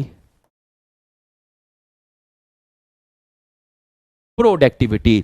तो ध्यान से समझना, ध्यान से समझना, ध्यान से समझना, ठीक। अरे पहले तो मैं यूज करता था लुक्खा, अब तो मेरे फैन हो गए सारे के सारे, अब तो मैं ही नहीं पूरी क्लास यूज करने लगी है। लिखो बेटा जरा चैट बॉक्स में एक बार लुक्खा लिखो, सारे लोग जितने भी मेरे फैन हैं जरा चैट बॉक्स में एक बार लुक्खे की लाइन दिखा दीजिए, ताकि अगली बार वो लिखेगा तो ये लिखेगा सर ही नहीं पूरी क्लास ही यूज करती है। लिखिए जरा लुक्खे, ठीक है। ग्रॉस प्राइमरी प्रोडक्टिविटी, और नेक्स्ट दूसरा है आपका नेट प्राइमरी प्रोडक्टिविटी। तो दो टाइप हैं, एक है, देख ले भाई सबके नाम नोट कर ले गजब भाई, गजब भाई। अगर तू इस लेक्चर में है तो बंद करके भाग जा, दोबारा कभी मत आना। देख कितने सारे हो गए हैं, देख मेरे चाहने वाले ये भी सब यही है, मैं भी सब यही है, हम सारी एक गैंग बन चुकी है भाई। कितनों के लिए लिखेगा, अरे दीवाने, अरे अरे अरे बड़ा तो हो जा भाई, क्या तू भी यार किन चक्रों में पड़ा हुआ है। देख पूरी जमात तैयार है अपनी, तो यहां गैंग बन चुको है, ठीक है। ग्रॉस प्राइमरी प्रोडक्टिविटी देखिए, प्लांट ने कितना फूड बनाया फोटोसिंथेसिस करके, या प्लांट के पास फोटोसिंथेसिस करने के बाद कितना ऑर्गेनिक मैटर है, प्लांट के पास कितना बायोमास है, प्लांट के पास कितना ऑर्गेनिक मैटर है, कितनी एनर्जी है फोटोसिंथेसिस करने के बाद। बस अब रुक जाओ, रुक जाओ, रुक जाओ, रुक जाओ। तो फोटोसिंथेसिस करने के बाद प्लांट के पास total organic matter, total organic matter बोलो, या उसी को बोलो बायोमास बोल दो, या उसी को बोल दो एनर्जी। तो टोटल भाई खाना भी क्या देगा, total organic matter, biomass, energy, या आप बोलो फूड। भाई फूड क्या है, फूड ऑर्गेनिक मैटर है। फूड क्या है, फूड आपका क्या क्रिएट करेगा, बायोमास क्रिएट करेगा। फूड से क्या मिलेगी, एनर्जी मिलेगी। तो total organic matter, biomass, energy और food available at plant after photosynthesis, इसको बोलते हैं ग्रॉस प्राइमरी प्रोडक्टिविटी। क्या बोलते हैं, ग्रॉस प्राइमरी प्रोडक्टिविटी। एक प्लांट ने फोटोसिंथेसिस करने के बाद उसके पास कितना फूड है, कितना ऑर्गेनिक मैटर है, कितना बायोमास है, कितनी एनर्जी है, उसको बोलते हैं ग्रॉस प्राइमरी प्रोडक्टिविटी। अब नेट प्राइमरी प्रोडक्टिविटी का मतलब क्या हुआ भाई, कुछ एनर्जी कहां पर लॉस हुई होगी, कुछ एनर्जी का लॉस हुआ होगा रेस्पिरेशन में। तो सम एनर्जी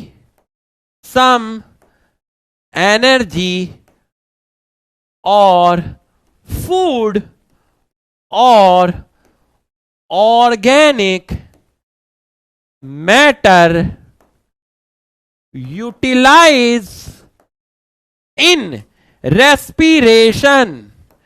कुछ एनर्जी का लॉस हो गया, कुछ एनर्जी का लॉस हो गया किसमें, रेस्पिरेशन। तो आपके पास जो टोटल एनर्जी थी उसको आपने बोला जीपीपी, ग्रॉस प्राइमरी प्रोडक्टिविटी। ये है एनपीपी। एनपीपी का मतलब है जीपीपी माइनस वो एनर्जी जो आपकी खर्च हो गई, किसमें खर्च हो गई, रेस्पिरेशन में खर्च हो गई। जीपीपी माइनस वो एनर्जी जो आपकी रेस्पिरेशन में खर्च हो गई। तो जो एनर्जी बची वो है नेट प्राइमरी प्रोडक्टिविटी, वो है नेट प्राइमरी प्रोडक्टिविटी। प्लांट ने जो टोटल एनर्जी पैदा करी, टोटल फूड पैदा किया, वो है ग्रॉस प्राइमरी प्रोडक्टिविटी। उसमें से कुछ फूड, कुछ ऑर्गेनिक मैटर, कुछ एनर्जी खर्च हो गई रेस्पिरेशन में। तो जीपीपी में से एनर्जी निकाल दो रेस्पिरेशन की, जो बची वो है net primary productivity, net primary productivity. ठीक है, तो अब आप मुझे बताइए प्रोड्यूसर से कंज्यूमर के पास जीपीपी जाएगी या एनपीपी जाएगी? लिख के बता, अरे लिख के बता। प्रोड्यूसर के पास, प्रोड्यूसर से कंज्यूमर पर जीपीपी जाएगी या एनपीपी जाएगी? जीपीपी जाएगी या एनपीपी जाएगी? टोटल खाना जो प्लांट बनाता है वो जीपीपी। उस खाने में से कुछ खाना, कुछ एनर्जी, कुछ ऑर्गेनिक मैटर कंज्यूम हो जाता है रेस्पिरेशन करने में। तो टोटल एनर्जी में से वो एनर्जी निकाल दो, वो फूड निकाल दो, वो ऑर्गेनिक मैटर निकाल दो जो प्लांट का खर्च हो गया रेस्पिरेशन करने में। तो अब जो एनर्जी बची, GPP minus energy utilise in respiration, जो बची वो है net primary productivity. Net primary productivity बिल्कुल सही है। तो ये जो नेट प्राइमरी प्रोडक्टिविटी है ये नेक्स्ट टॉपिक लेवल पे जाएगी। तो net primary productivity available for, net primary productivity available for किसके लिए? कंज्यूमर के लिए, या मैं कहूं माइक्रो ऑर्गेनिज्म के लिए। तो अगर मैं आपसे बोलता हूं इसको कौन यूज करेगा, इसको कंज्यूमर यूज करेगा, तो यह है प्राइमरी प्रोडक्टिविटी।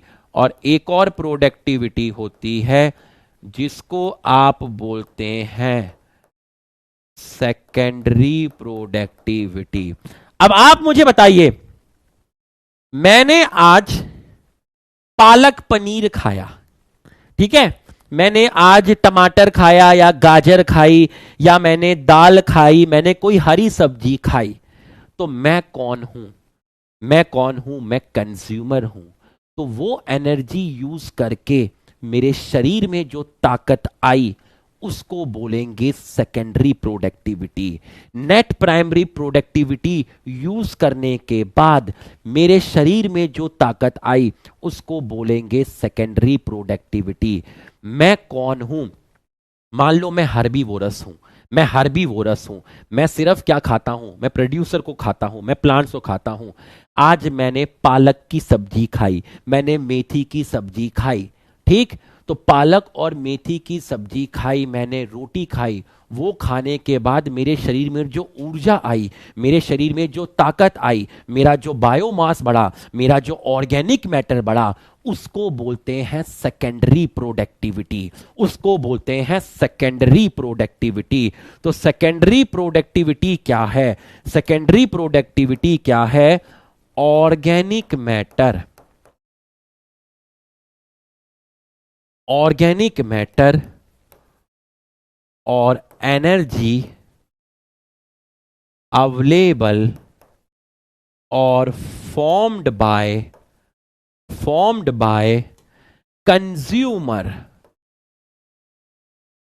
उसको बोलते हैं सेकेंडरी प्रोडक्टिविटी। उसको बोलते हैं सेकेंडरी प्रोडक्टिविटी। प्लांट को खाने के बाद, प्लांट की नेट प्राइमरी प्रोडक्टिविटी लेने के बाद मेरे शरीर में जो ऊर्जा बढ़ी, मेरे शरीर में जो ऑर्गेनिक मैटर बढ़ा, उसको बोलते हैं सेकेंडरी प्रोडक्टिविटी। समझ में आया तो यस लिख, समझ में आया तो यस लिख। तो मैंने आपको gross secondary productivity defined as rate of formation of organic matter by consumer, rate of organic matter by consumer.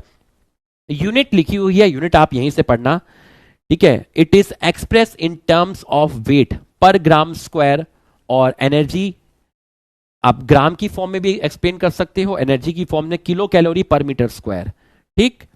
It is express in terms of gram per square per year और kilo calorie per metre square per year, ठीक है। तो ये आपका जो होगा किसी ना किसी एरिया पे प्रोड्यूस किया होगा, ठीक है। Total organic matter, biomass, energy, food available at plant, तो वो प्लांट किसी ना किसी पर्टिकुलर एरिया में ही तो होंगे। तो ये आपकी यहां पर दी हुई है यूनिट्स, क्या दी गई हैं? यूनिट्स। तो आपको प्रोडक्टिविटी क्लियर है, gross productivity, net primary productivity और सेकेंडरी प्रोडक्टिविटी, ये आपको अच्छे से क्लियर है। यहां तक लिख लीजिए, फटाफट यहां तक लिख लीजिए। इसके बाद है आपका factor affecting productivity, factor affecting productivity, फटाफट लिख लीजिए।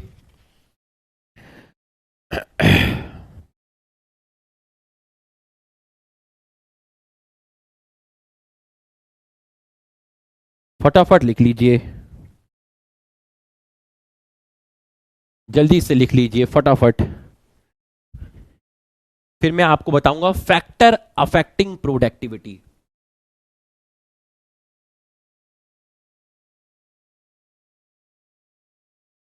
उसके बाद आप एनसीईआरटी से प्रोडक्टिविटी पूरा पढ़ जाना मेरे कॉन्फिडेंस पे। नीचे एक और लिखा हुआ है, discuss the main reason for the low productivity of ocean with your teacher. ये भी तुम मेरे साथ अभी डिस्कस करना, मैं डिस्कस करूंगा अभी, ठीक है, ये भी बताऊंगा आपको। उसके बाद आप प्रोडक्टिविटी पूरा पढ़ जाना एनसीईआरटी से, आपको कोई दिक्कत नहीं आएगी। पूरा नोट्स बना के पढ़ाया जाएगा, तीनों के तीनों चैप्टर बेहतरीन तरीके से, ठीक है। मंडे को मेरा ही क्लास होगा, है ना, मंडे को मेरा होगा बेटा।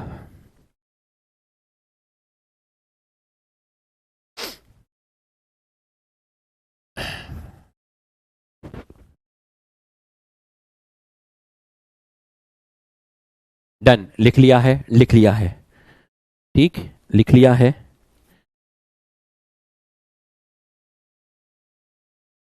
Productivity depends upon plant species inhibiting a particular area, availability of nutrient, photosynthetic capacity, ठीक है। तो अब यहां नेक्स्ट जो आप डालोगे वो आप डालोगे factor affecting productivity, factor affecting productivity, factor affecting productivity. तो बच्चों पहला जो फैक्टर है वो है आपका number of plants in particular area.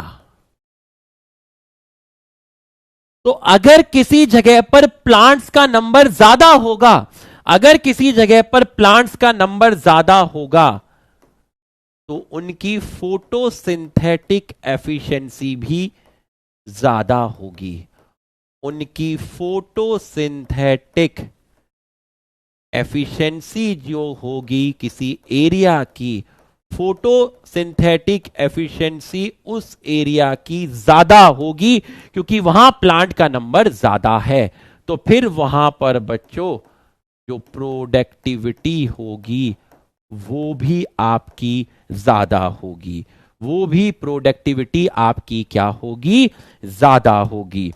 तो अगर मैं आपसे बात करूं यहां पर टेरेस्ट्रियल इकोसिस्टम में, मैं आपकी बात करूं तो सबसे ज्यादा जो प्रोडक्टिविटी है वो होती है आपकी ट्रॉपिकल रेन फॉरेस्ट में। कहां पर है, ट्रॉपिकल रेन फॉरेस्ट में। आपने सुना होगा कोरल रीफ, जहां पर कैल्शियम कार्बोनेट का डिपोजिशन होता है, और जो ये पॉल्प जो आप इन्वर्टिब्रेट्स में कहीं पढ़ते हैं, सिलेंट्रेटा वगैरह में, POLP पॉल्प, ये लोग ज्यादा मिलते हैं। कोरल रीफ रीजन है, कोरल रीफ। तो अगर मैं एक्वेटिक में बात करूं कि प्रोडक्टिविटी ज्यादा कहां मिलेगी, अगर मैं एक्वेटिक में बात करूं, एक्वेटिक में बात करूं तो आपके एक रीजन होते हैं जिनको आप बोलते हैं कोरल रीफ। तो यहां सबसे ज्यादा प्रोडक्टिविटी मिलेगी। तो अगर मैं प्रोडक्टिविटी और डायवर्सिटी की बात करूं तो टेरेस्ट्रियल में ट्रॉपिकल रेन फॉरेस्ट होते हैं, ट्रॉपिकल रेन फॉरेस्ट, और एक्वेटिक में जगह है, जगह याद रखना कोरल रीफ, कैल्शियम कार्बोनेट मिलता है बहुत सारा, हाँ निडेरिया वगैरह लिख रहे हैं वो बच्चे, उसी से रिलेटेड है, ठीक है, कोरल रीफ, ठीक है। यहां पर आपकी डायवर्सिटी और प्रोडक्टिविटी आपकी ज्यादा होती है। तो टेरेस्ट्रियल में आपकी मिलेंगी ट्रॉपिक रेन फॉरेस्ट में, और एक्वेटिक में आपकी मिलेगी कोरल रीफ में। तो अगर मैं आपसे बात करता हूं least productive system, least productive ecosystem, least productive ecosystem, तो बच्चों आपका डेजर्ट में प्रोडक्टिविटी कम होती है। दूसरा, आपका ओशियन के अंदर प्रोडक्टिविटी कम होती है। अब यहां पर लिखा हुआ है, क्या लिखा हुआ है, discuss the main reason for the low productivity of ocean with your teacher. ठीक है, टीचर तो मैं ही हूं। ओशियन के अंदर नाइट्रोजन लिमिटिंग होता है, पहला रीजन, नाइट्रोजन इज लिमिटिंग। दूसरा, ओशियन में जो लाइट की अवेलेबिलिटी है वो बहुत कम है। लाइट की जो अवेलेबिलिटी है वो काफी कम है। तो लाइट की अवेलेबिलिटी बहुत कम है और नाइट्रोजन वहां पर लिमिटिंग है। तो अगर कोई आपसे पूछता है कि भैया अगर कोई ओशियन है, कोई समुंदर है, तो समुंदर में सबसे नीचे लाइट्स तो आएगी नहीं, तो यहां पर सबसे नीचे आपकी लाइट होगी ही नहीं। तो जब लाइट होगी नहीं तो समुंदर में बॉटम में आपके क्या मिलेंगे, बॉटम में आपके हेट्रोट्रॉप्स मिलेंगे, हेट्रोट्रॉप्स मिलेंगे, क्योंकि वहां लाइट तो होगी ही नहीं, वहां पर लाइट आपकी नहीं होगी। तो आपको आपकी फोटोसिंथेटिक फैक्टर अफेक्टिंग प्रोडक्टिविटी में आ गया number of plant in particular area. Plant ज्यादा है, उनकी फोटोसिंथेटिक एफिशिएंसी ज्यादा है, तो आपकी जो प्रोडक्टिविटी होगी वो आपकी ज्यादा होगी। तो ये आपको समझ में आ गया। और अगर उस एरिया में, दूसरा, अगर उस एरिया में न्यूट्रिएंट्स की अवेलेबिलिटी ज्यादा है, दूसरा फैक्टर हो गया availability of nutrients, availability of nutrients. तो अवेलेबिलिटी ऑफ न्यूट्रिएंट्स, अगर न्यूट्रिएंट्स ज्यादा हैं तो भैया ये तो अच्छी बात है, प्लांट को न्यूट्रिएंट्स ज्यादा मिलेगा। Availability of nutrients in area, अगर न्यूट्रिएंट्स आपके ज्यादा हैं, अगर न्यूट्रिएंट्स आपके ज्यादा हैं उस एरिया में, तो प्लांट को न्यूट्रिएंट्स भी मिलेंगे, तो भैया प्रोडक्टिविटी क्या होगी, ज्यादा होगी, प्रोडक्टिविटी ज्यादा होगी अगर न्यूट्रिएंट्स आपके ज्यादा हैं। और कोई पर्टिकुलर जो टेम्परेचर होगा उस पे भी ये डिपेंड करेगी। तीसरा हो गया आपका टेम्परेचर, टेम्परेचर जैसे आपने देखा होगा क्लास 11th में आपने C3 प्लांट और C4 प्लांट पढ़े होंगे, उन सब के अपने टेम्परेचर रेंज होते हैं जिन पर वो फोटोसिंथेसिस करना पसंद करते हैं। तो पर्टिकुलर टेम्परेचर हो गया या वहां का जो मॉइस्चर होगा, पर्टिकुलर कोई मॉइस्चर होगा, उस पर आपकी प्रोडक्टिविटी डिपेंड करेगी। तो आपने फैक्टर अफेक्टिंग प्रोडक्टिविटी पढ़ा, ठीक है। अब एक डेटा लिखा हुआ है यहां पर कि टोटल बायोस्फीयर की प्रोडक्टिविटी है 170, टोटल बायोस्फीयर की जो प्रोडक्टिविटी है, ठीक है, टोटल प्रोडक्टिविटी जो है, किसकी प्रोडक्टिविटी, टोटल प्रोडक्टिविटी जो बायोस्फीयर की है वो दी है 170 बिलियन टन। तो बच्चों इसमें से एक्वेटिक मतलब ओशियन, ओशियन की कितनी दी है, इसमें से ओशियन की जो दी है वो 55 बिलियन टन दी है। तो 170 से टेरेस्ट्रियल की कितनी होगी, अगर मैं आपसे कहूं टेरेस्ट्रियल की कितनी होगी, तो आप 170 में से 55 निकाल दीजिएगा, उतनी आपकी टेरेस्ट्रियल की होगी। लिख लीजिए, फटाफट लिख लीजिए। आज क्लास 6 बजे तक चलेगी, आज क्लास 6 बजे तक चलेगी। पहले बता रहा हूं बहुत टाइम से मैंने क्लास को एक्सटेंड नहीं किया है, लेकिन अभी सीन बना हुआ है, तो जब सीन बना हुआ है तो सीन को बने रहने दो, सीन को बने रहने दो। अब पढ़ लेना, प्रोडक्टिविटी पढ़ लेना। अब है डिकम्पोजिशन, कल food chain, food web, pyramid और सक्सेशन पढ़ा दूंगा, ठीक है। 95% तो कल ही खत्म हो जाएगा, ठीक है। जल्दी से लिख लो, फटाफट लिख लो। No no no sir. अरे दीवाने, तो ये आपको समझ में आ गया।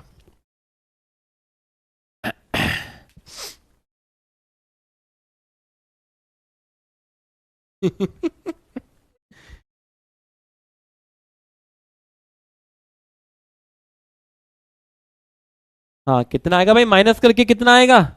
170 में से 55 गए, कितना आ गया? 115 आ गया। 115 बिलियन टन। लिख लो, जल्दी से लिख लो। Repeat again.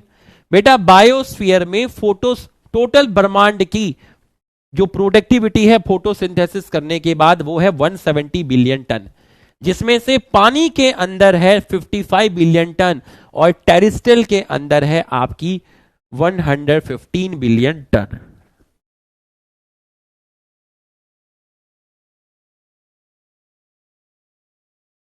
टिंग टिंग टिंग टिंग टिंग टिंग टिंग टिंग टिंग टिंग टिंग टिंग। लिख लीजिए, फटाफट लिख लीजिए। नो सर, कल ले लेना। लिखो लिखो लिखो लिखो। अरे, एक एक कमेंट दिखा मुझे बीच में, टाइम टेबल। अरे गजब। नहीं नहीं, आज मैं लूंगा। तुम देखो, उस दिन मैं माइक्रो पढ़ा रहा था, दो चार ने कहा सर आज नहीं, मैंने क्लास बंद कर दी थी, 1 घंटे की ले पाया था। लेने दो मुझे आज। तो ये आपने लिख लिया होगा। अब देखिए, आपने पहला पढ़ लिया, प्रोडक्टिविटी पढ़ लिया। ये देखिए, प्रोडक्टिविटी पढ़ लिया।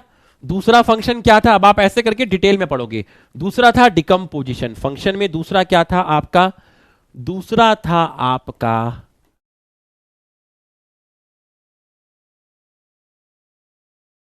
डिकम्पोजिशन। दूसरा क्या था?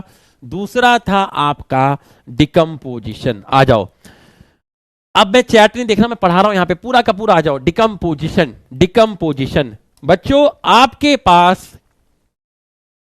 ये है प्लांट, और फिर ये है आपके पास एनिमल।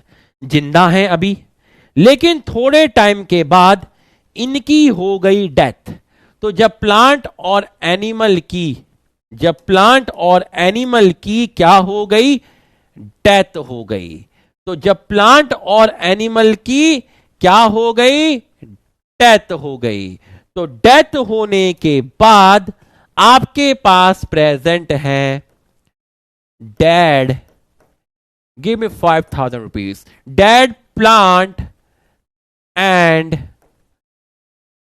Dead animal. तो डेड प्लांट और डेड एनिमल जो हैं, इनको आप बोलते हैं डेट्राइटस। इनको आप बोलते हैं डेट्राइटस। क्या बोलते हैं? डेट्राइटस। तो ये हैं आपके डेट्राइटस। ठीक। अब इन डेट्राइटस पर आपके एक्ट करते हैं। इन डेट्राइटस को खाने के लिए कौन आया? इन डेड प्लांट और डेड एनिमल पर आपके जो फीड करेंगे, वो फीड करेंगे आपके अर्थवॉर्म। कौन फीड किया? आपका अर्थवॉर्म फीड किया। कौन फीड किया? अर्थवॉर्म फीड किया। तो इसके ऊपर आपका फीड करेगा कौन? इनके ऊपर फीड करेगा कौन? फीड किया अर्थवॉर्म। तो डेड प्लांट और डेड एनिमल में, जो डेड प्लांट और डेड एनिमल है, यहां पर इनका जो साइज था, ठीक है, इनका जो साइज था, जो फ्रेगमेंट का जो साइज था, वो कैसा था? रुको, मैं इसको बताता हूं आपको, पहले आप ये देखिए। कौन ऐड किया? अर्थवॉर्म ऐड किया। तो अर्थवॉर्म इसके ऊपर ऐड किया। और अर्थवॉर्म कौन है? अर्थवॉर्म किसानों का दोस्त होता है, क्योंकि ये मिट्टी के क्लम्प्स होने नहीं देता। मिट्टी में जो सॉइल पार्टिकल्स हैं उनको अलग अलग रखता है, लूज रखता है। पहला भाई, अर्थवॉर्म क्या है? अर्थवॉर्म वो है जिसको आप बोलते हैं डेट्रीवोरस। क्या बोलते हैं? डेट्रीवोरस। अर्थवॉर्म है डेट्रीवोरस। तो अर्थवॉर्म क्या करेगा? अर्थवॉर्म फ्रेगमेंटेशन करेगा। क्या करेगा? फ्रेगमेंटेशन करेगा। किसका फ्रेगमेंटेशन करेगा? Fragmentation of detritus. Fragmentation of detritus, तो जो डेट्राइटस है इसका फ्रेगमेंटेशन करेगा, मतलब इसके जो बड़े बड़े पीस थे, इसके जो बड़े बड़े पीस थे, इसके जो डेट्राइटस के जो बड़े पीस थे, लार्ज आपके जो पीस थे, लार्ज आपके जो फ्रेगमेंट थे, उनको ब्रेक करेगा और उनको कन्वर्ट करेगा किसमें, स्मॉल फ्रेगमेंट में कन्वर्ट करेगा। इसको आप बोलते हैं, इनका ब्रेकडाउन करेगा, इनका क्या करेगा, ब्रेकडाउन करेगा। तो इसने अर्थवॉर्म जो कि डेट्रीवोरस है, जो कि डेड प्लांट डेड एनिमल पे फीड किया, जिसने लार्ज पीसेस को स्मॉल पीसेस में कन्वर्ट किया, इसको बोलते हैं फ्रेगमेंटेशन ऑफ डेट्राइटस। पहला प्रोसेस फ्रेगमेंटेशन ऑफ डेट्राइटस। ठीक, अब आपके पास क्या अवेलेबल है, अगर मैं आपसे पूछूं अब आपके पास क्या अवेलेबल है, यहां से आपके पास क्या अवेलेबल है, तो आप कहोगे कि सर मेरे पास जो चीज अवेलेबल है, अब मैं आपसे पूछूं कि आपके पास क्या अवेलेबल है, आप कहोगे कि मेरे पास ये सारी चीजें अवेलेबल हैं। मैंने कहा ये क्या है, तो आपने बोला सर ये फ्रेगमेंटेड डेट्राइटस है, ये मेरा फ्रेगमेंटेड डेट्राइटस है, जहां पर पार्टिकल साइज छोटा है, पार्टिकल साइज छोटा है। ठीक है, और इसके अंदर आपका क्या प्रेजेंट है, इसके अंदर आपका प्रेजेंट है complex organic material. Complex organic material जिसमें क्या क्या होगा, जिसमें आपका सेलुलोज होगा, आपका हेमी सेलुलोज होगा, आपका टैनिन होगा, आपका लिग्निन होगा, आपका नाइट्रोजनस कंपाउंड होंगे, आपका प्रोटीन होगा, सेलुलोज हेमी सेलुलोज तो आ ही गए, आपका शुगर होगा। ये सब इस फ्रेगमेंटेड डेट्राइटस में प्रेजेंट है, ये सब इस फ्रेगमेंटेड डेट्राइटस में प्रेजेंट है। ठीक है, तो अब इसके अंदर एक और चीज आपकी प्रेजेंट है, क्या प्रेजेंट है, ये देखिए जो मैं आपको रेड कलर से दिखा रहा हूं, ये देखिए ये मैं आपको रेड कलर से दिखा रहा हूं। तो ये जो चीज इसके अंदर प्रेजेंट है, ये जो चीज इसके अंदर प्रेजेंट है, इसको आप मान लीजिए कि ये आपकी प्रेजेंट है सिंपल, आपका शुगर प्रेजेंट है, या आपका कुछ इनऑर्गेनिक सॉल्ट प्रेजेंट है। और ये सारी की सारी चीजें कहां हैं, ये सारी की सारी चीजें सॉइल में है, ये सारी की सारी चीजें कहां हैं, सॉइल में है। तो अब आप देखिए, ध्यान से देखिएगा, यहां तक आपको समझ में आया कि भैया प्लांट और एनिमल थे, उनकी डेथ हो गई, उनको बोलते हैं डेट्राइटस, उसके ऊपर अर्थवॉर्म एक्ट किया, अर्थवॉर्म है डेट्रीवोरस, जिसने इनके पार्टिकल साइज को छोटा कर दिया। इस प्रोसेस को बोलते हैं फ्रेगमेंटेशन ऑफ डेट्राइटस। अब आपके पास जो फ्रेगमेंटेड डेट्राइटस है, प्लांट और एनिमल के छोटे छोटे पार्ट्स हैं, उनमें क्या हो सकता है, उनमें कॉम्प्लेक्स ऑर्गेनिक मटेरियल होंगे, cellulose, hemicellulose, tannin, lignin, nitrogenous compound, protein, sugar, ये सब इनके अंदर प्रेजेंट है। ठीक, अब ध्यान से समझिएगा, सॉइल की लेयर्स होती हैं, सॉइल की क्या होती हैं, लेयर्स होती हैं। मतलब अगर आप सॉइल में देखोगे तो आपको इस तरीके से सॉइल के अंदर क्या मिलेंगी, लेयर मिलेंगी। सॉइल में जो सबसे ऊपर लेयर होती है वो ओ लेयर है, फिर ए है, फिर बी है, फिर सी है, फिर आर है। इस तरीके से ऐसे सॉइल की क्या होती है, लेयर होती है। क्या होती है, सॉइल की क्या है, आपकी लेयर होती है। ये देखिए, तो आपने ये जो चीज देखी है, ये आपकी यहां पर सॉइल में सबसे ऊपर पड़ी है, सबसे ऊपर आपकी ये सॉइल में इस तरीके से पड़ी है। तो इसमें से क्या हुआ, इसमें से जो आपका कुछ इनऑर्गेनिक सॉल्ट था वो पानी के साथ, इनऑर्गेनिक सॉल्ट जो था वो पानी के साथ नीचे चला गया। तो अगर इनऑर्गेनिक सॉल्ट पानी के साथ आपका नीचे चला गया तो आपका जो रेड रेड है वो कहां चला गया, वो सॉइल्स में नीचे चला गया। आप देखिए जरा, पानी आया, पानी की वजह से यहां पर आपका जो इनऑर्गेनिक सॉल्ट था वो सॉइल्स की नीचे वाली लेयर में चला गया।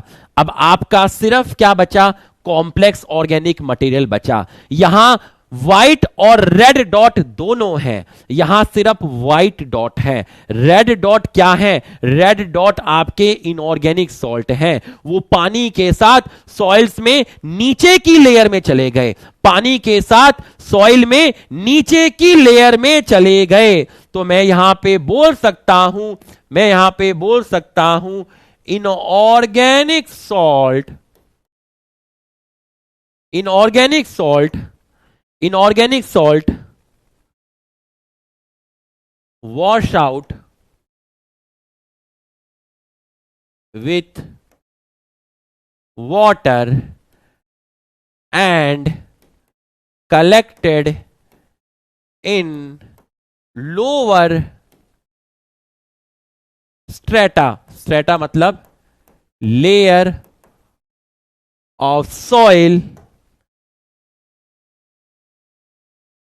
in the form of unavailable salt। ये हमें नहीं मिलेंगे, ये हमें नहीं मिलेंगे, in the form of unavailable salt. और इस प्रोसेस को आप बोलते हैं लीचिंग, इस प्रोसेस को आप बोलते हैं लीचिंग। मैं एनसीईआरटी से ये लाइन पढ़ूंगा, ध्यान से सुनना, जितने भी पढ़ने वाले स्टूडेंट हैं ध्यान से सुनना। By the process of leaching, water soluble inorganic nutrient go down into the soil horizon, horizon का मतलब layer, and get precipitated as a unavailable salt। समझ में आया तो यस लिख, फिर से बोलता हूं, फिर से बोलता हूं, ध्यान से सुनना, फिर से बोलता हूं, ठीक है, फिर से सुनना ध्यान से। Detrivorous example earthworm break down detritus into smaller particle. This process is called fragmentation. By the process of leaching, I repeat, by the process of leaching, water soluble inorganic salt, inorganic nutrients go down into soil horizon, go down into soil horizon, horizon का मतलब layers, and get precipitated as unavailable salt। और इस process को बोलते हैं leaching, इस process को आप बोलते हैं लीचिंग, इस प्रोसेस को आपने बोला लीचिंग। तो धरती मां में नीचे पानी के साथ आपके इनऑर्गेनिक न्यूट्रिएंट्स चले गए और वो वहां पर कन्वर्ट हो जाएंगे सॉल्ट्स की फॉर्म में जो आपके पास अवेलेबल नहीं है। अब धरती मां की सतह पर बचे हैं कॉम्प्लेक्स ऑर्गेनिक मटेरियल। तो अब आपका पहला प्रोसेस था फ्रेगमेंटेशन ऑफ डेट्राइटस, दूसरा आपका प्रोसेस क्या आया, दूसरा प्रोसेस आपका आया लीचिंग। अब बताइए, अब आपके पास क्या प्रेजेंट है, अब आपके पास प्रेजेंट है कॉम्प्लेक्स ऑर्गेनिक। अब आपके पास क्या है, अब आपके पास प्रेजेंट है fragmented detritus minus, fragmented detritus minus fragmented detritus. आपके पास प्रेजेंट है fragmented detritus after leaching, after leaching. ये आपके पास प्रेजेंट है fragmented detritus after leaching, fragmented detritus after leaching. और इसके ऊपर अब आपके एक्ट करेंगे। इसके ऊपर अब आपके कौन एक्ट करेगा? इसके ऊपर अब आपके एक्ट करेंगे कौन? इसके ऊपर आपके एक्ट करेंगे अब डिकम्पोजर। डिकम्पोजर में आपके आएंगे कौन? डिकम्पोजर में आपके आएंगे सैप्रोफिटिक बैक्टीरिया, आपके आएंगे फंगस। अब वो फ्रेगमेंटेड डेट्राइटस में आपका क्या प्रेजेंट है? आपका प्रेजेंट है कॉम्प्लेक्स ऑर्गेनिक कंपाउंड। क्या प्रेजेंट है? Complex organic compound. तो अब फ्रेगमेंटेड डेट्राइटस में क्या प्रेजेंट है? फ्रेगमेंटेड डेट्राइटस में कॉम्प्लेक्स ऑर्गेनिक कंपाउंड प्रेजेंट है। अब सुनना, जरा ध्यान से सुनना, ठीक।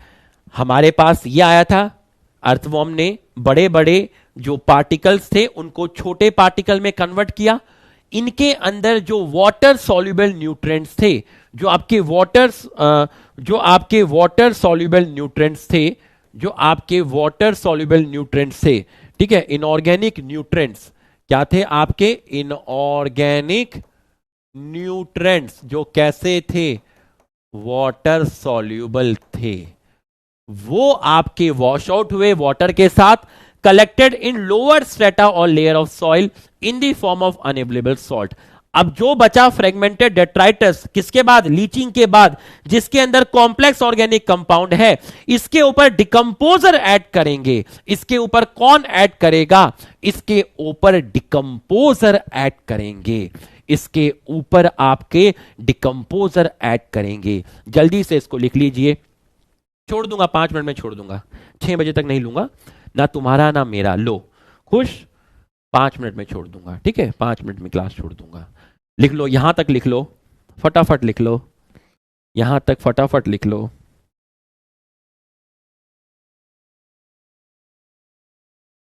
लिख लो, फटाफट लिख लो।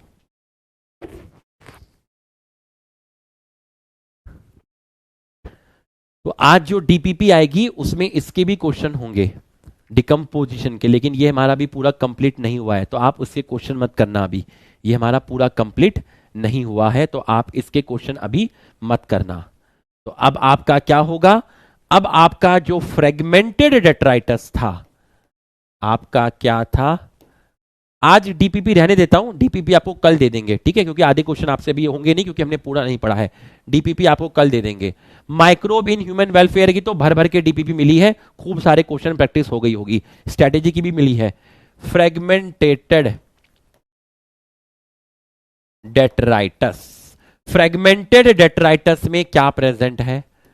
आपका प्रेजेंट है कॉम्प्लेक्स ऑर्गेनिक कंपाउंड, ठीक।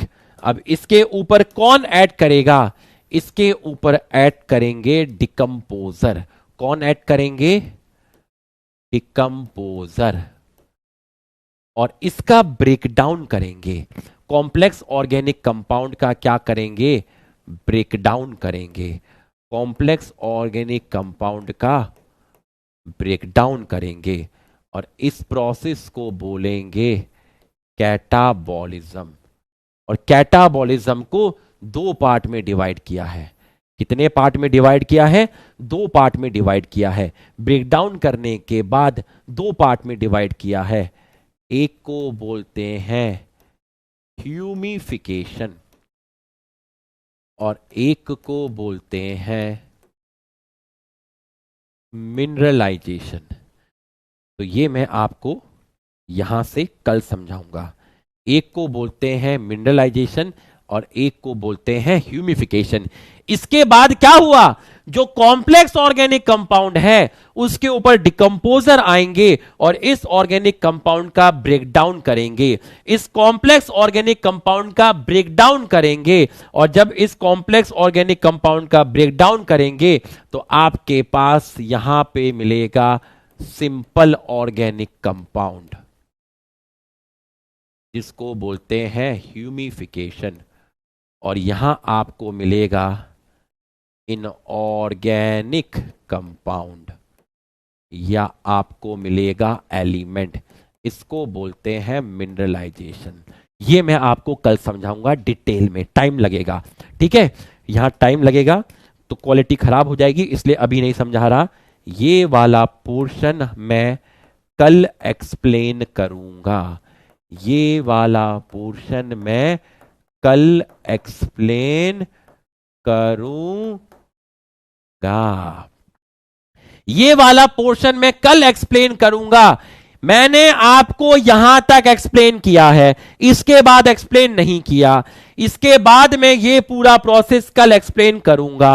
चलो एक बार सब लुक्खा लिख दो, जल्दी से एक बार लुक्खा लिख दो, वो नाम नोट कर लेगा सभी के, जल्दी से एक बार लुक्खा लिख दो। अरे दीवाने, अरे अरे क्या बोलूं तुझे, इतना फोकस अगर तू पढ़ाई पे करता तो कुछ बन जाता। अरे दीवाने, और नहीं भी बनना है तो यही काम बचा है क्या? मस्त होके बैठना, चौड़े होके बैठना, स्ट्रेस फ्री होके बैठना, क्योंकि भाई फिर आएगा कल की क्लास, तबाही होगी, कल की क्लास तबाही होगी। देख ले, नाम नोट कर ले, लिख ले, नोट कर देना, एक और मेल कर लेना, ठीक है भाई। फिर मिलेंगे भाई, अरे देख तो ले सामने कौन खड़ा है। चलो भाई फिर मिलेंगे।